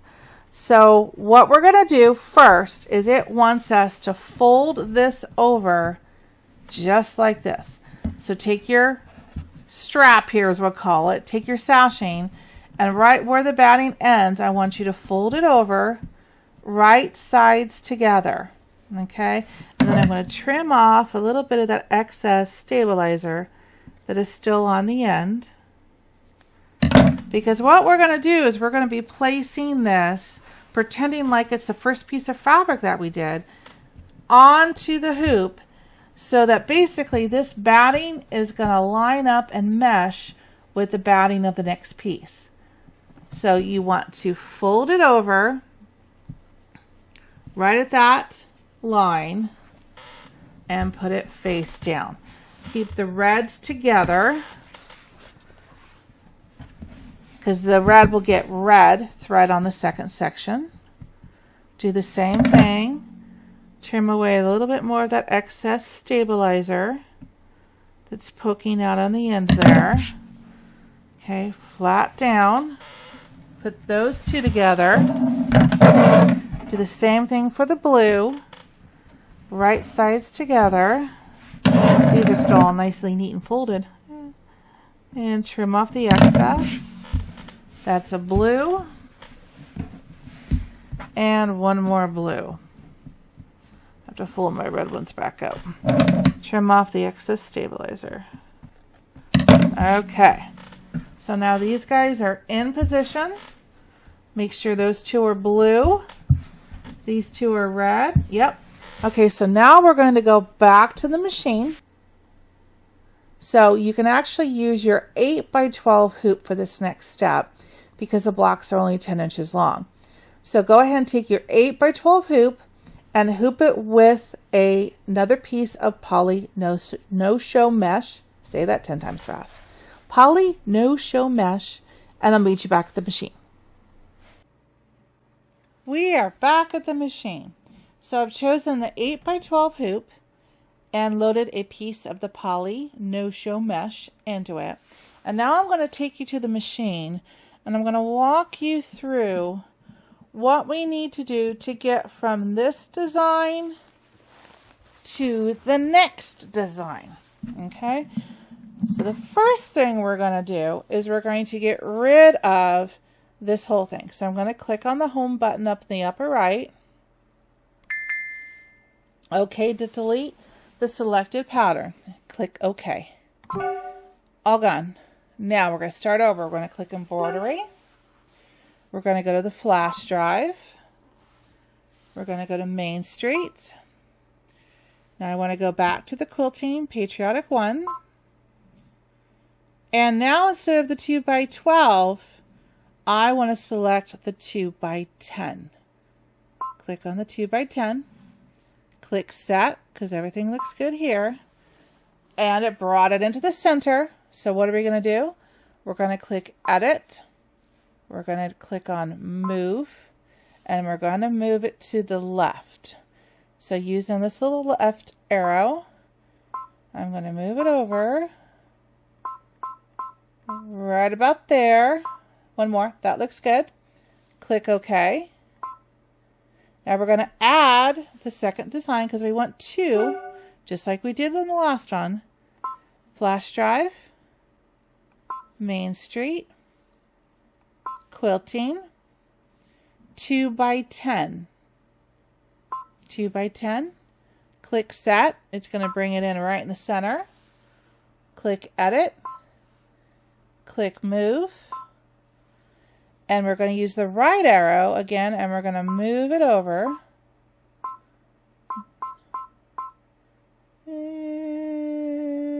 Left arrow. Move it back a smidge. That looks good.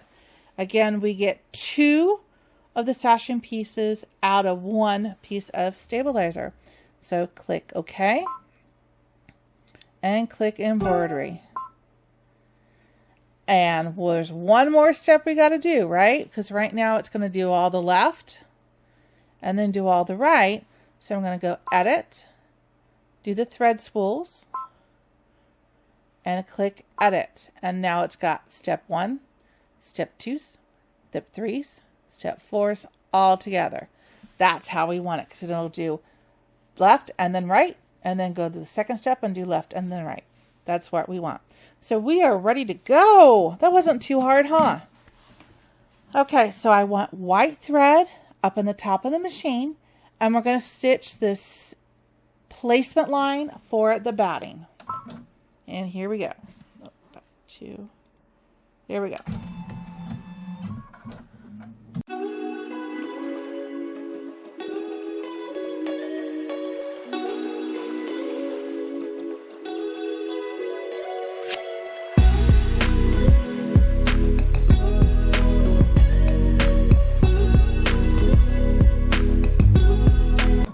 You know what to do next. We're going to lay down the piece of batting.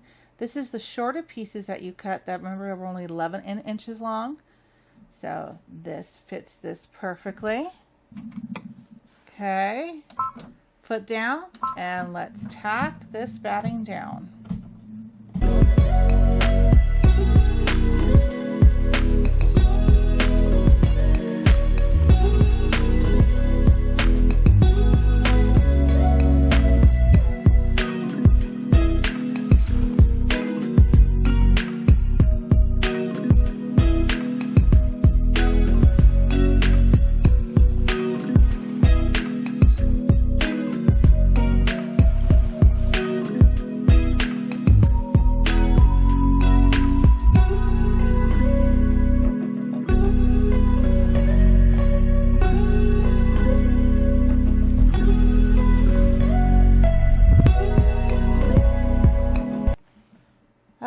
Okay, now you know what you're going to do. You're going to take this over to the table and you're going to cut away all this excess batting and come back. I'll meet you right back here at the machine. Okay, now the next step is going to be to stitch out the fabric placement line. There's still white thread in the top of the machine.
Just like last time, we're going to put some double-sided little loop of a tape here just on top,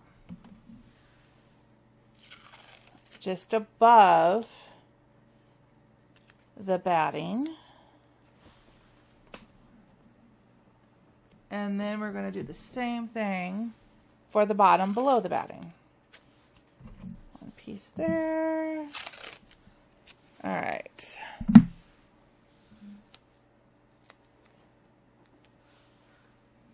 Can't really see it here, but I'm going to go right there with it.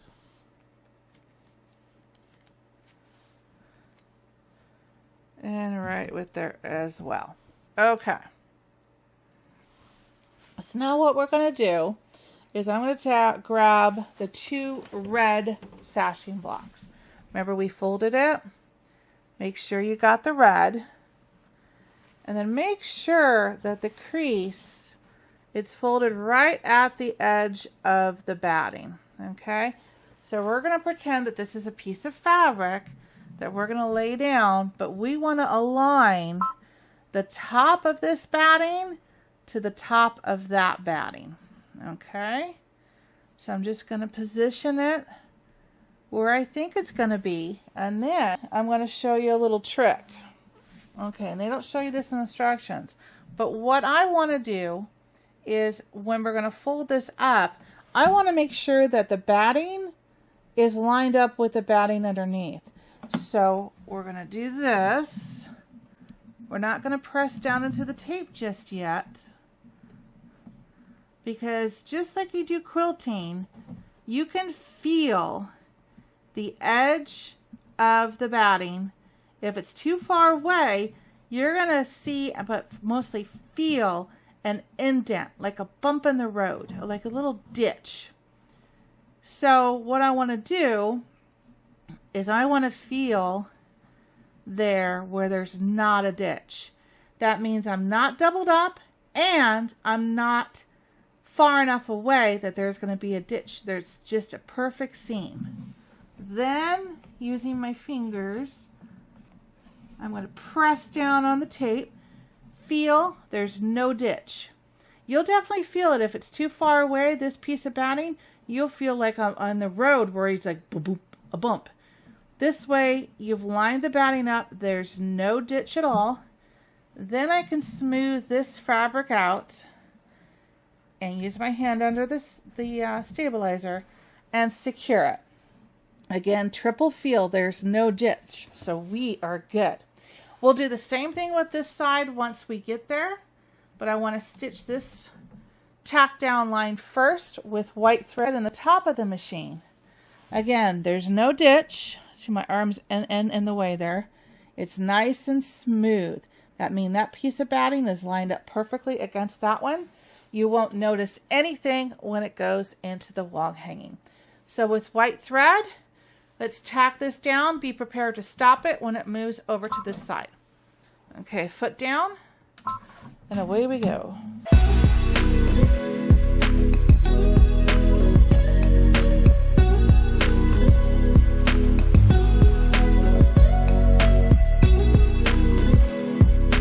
And get ready.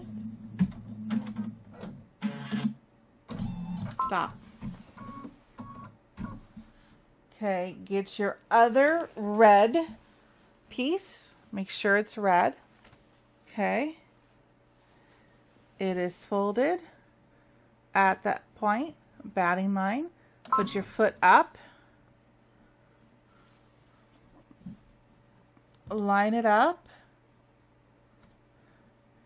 Then I'm going to flip this over. Don't press down on the tape yet. Line up the edges. And then, oops, I got a ditch, so I want to pull it back. The tape got stuck. Pull the tape out if you have to for a second to get this lined up properly. All right. Feel the ditch, big ditch, little ditch. Ah. And then move it over. No ditch. Nice. Then I'll lift it up and put the tape under there. Feel again. No ditch. Sorry, my arm's in the way. Smooth it out. Down to the bottom. Hand underneath to put pressure on it. Double feel. There is no ditch. We're good. All right, let's tack this down. White thread.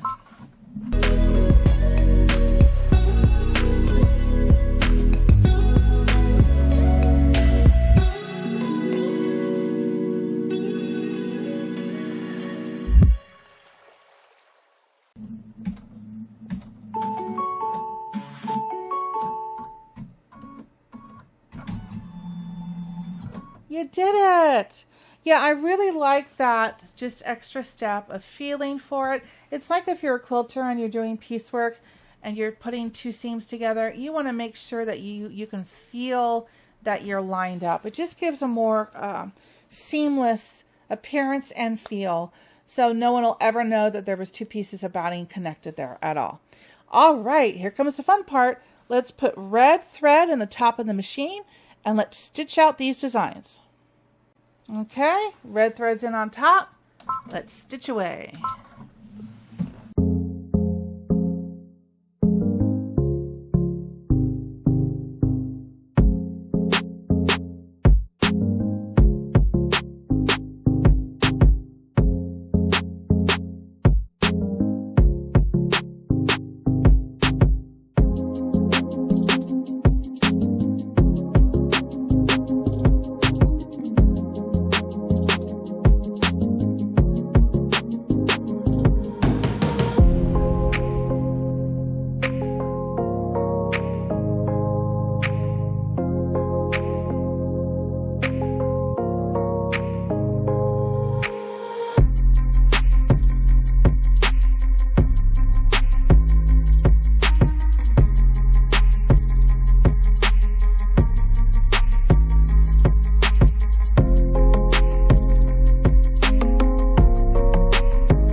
Don't you love it? All right, so now I'm going to take you to the screen. Oops, a little wonky there. Okay, it says it's finished. We're going to click OK. And it's back at step 1. Don't touch it. We're going to do this again. So leave this exactly where it is right now. You are ready to do this again. So let's take this hoop out of the machine. Let's rehoop another piece of poly no-show mesh into this hoop, and we're going to do this again for the blue. All right, remember, we're not going to do anything on the machine. It is already back at step 1, so we're going to leave it alone the way it is. So we're ready to stitch out the blue set.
Isn't that pretty?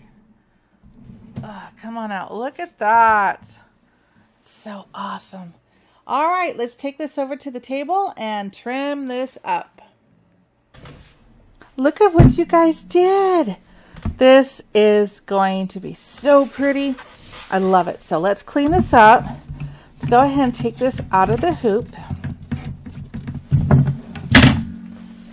Dun, dun, dun, dun. Get the hoop out of the way. Okay. Remember what we do. We take the tape off so that doesn't get in our final project. Alright, and the other one on the bottom. And then we're going to trim this up. We're going to be very careful not to accidentally cut our beautiful little sashing there. Trim this up. You guys have done such a great job. Look how far you've come. You've done so much. All right, what we're going to do, these are going to be the inside sashings between the blocks, between the rows of blocks, between the rows of blocks. So what we're going to do is we're going to stop the video after this because we've accomplished a lot this week. And I don't want to push it and have the video be super long and wear you guys out. Plus wear me out. All right. So this will accomplish the inside sashings. Then I've got a little surprise video for you, additional video that we're going to be uploading soon about fairy lights and an alternate technique for your wall hanging instead of the fairy lights. We're going to change things up a little bit because I found a little bit easier, I think, for a lot of you. And to me, it's a little bit more practical as well. So we're going to do that. That'll be an extra special video that'll be coming out shortly. Then next week, we're going to tackle the inner border right next to the row of blocks, which will be on the left and right. And then we're going to do the outer borders. And then we're done, everybody. Isn't that amazing? So you'll have that to look forward to. I think I can post the additional little video in the next day or two. So be on the lookout for that. So we'll still be on schedule with next Sunday's video being the outside borders and then putting it all together after that with the borders. I think it's going to be so amazing. I'm really hooked on these projects. I think Kimberbell does a good job at making these projects really special. Now we're going to work on the red sashings here. And I have a lot of projects in mind. Next is going to be red, white, and bloom. I am getting the fabric ready to do the first video on that one. So hopefully in the next 2 to 3 weeks, red, white, and bloom will be making its debut. Then after that, I think we're going to be diving into Halloween. Because believe it or not, it's already May. And Candy Corn Quilt, which is Kimberbell's newest Halloween design, that's going to be making its debut in July. So I think I will probably work on maybe Twilight Boulevard after Red, White, and Bloom to get us all geared up and excited for the Candy Corn Quilt Shop by Kimberbell, which is a really adorable Halloween wall hanging. So let me know in the comments below too if you want to see anything. I've had several requests and I've got those embroidery CDs coming. So if there is something you'd like to see, I am open to taking requests. I've got a lot of other projects lined up too, but if there's something you are really itching to stitch out and not quite sure how to do it, I will be more than happy to do the project and to show you how to do it. So just let me know in the comments below what you'd like to see. Oops. All right. I think we got them all trimmed up. Look how pretty. Don't worry about this excess fabric. We're going to leave it on until we sew these onto the rows here, just in case we might need something. I like to leave them on. Isn't that pretty? Oh, this is so pretty. You guys have done an awesome job this week. So stay tuned for a little special video coming up in a few days where we're going to talk fairy lights and another alternate solution. And then next Sunday is going to be the inner borders, which will be designed like this, up and down the sides of the wall hanging, and then the outside borders. So stay tuned, you guys. You're almost there. Please like this video if you like it, and please subscribe to my channel. It's the best way that you can help support me and keep me being able to do this. I really, truly appreciate it. Please let your friends know as well if they'd like to subscribe to my channel, and click the bell notifications when you do that, because that way YouTube will let you know when I upload videos. That way you won't miss one. All right, you guys have rocked it. So stay tuned for next week. Hope to see you here again on Jolly Molly TV. Take care. Bye-bye.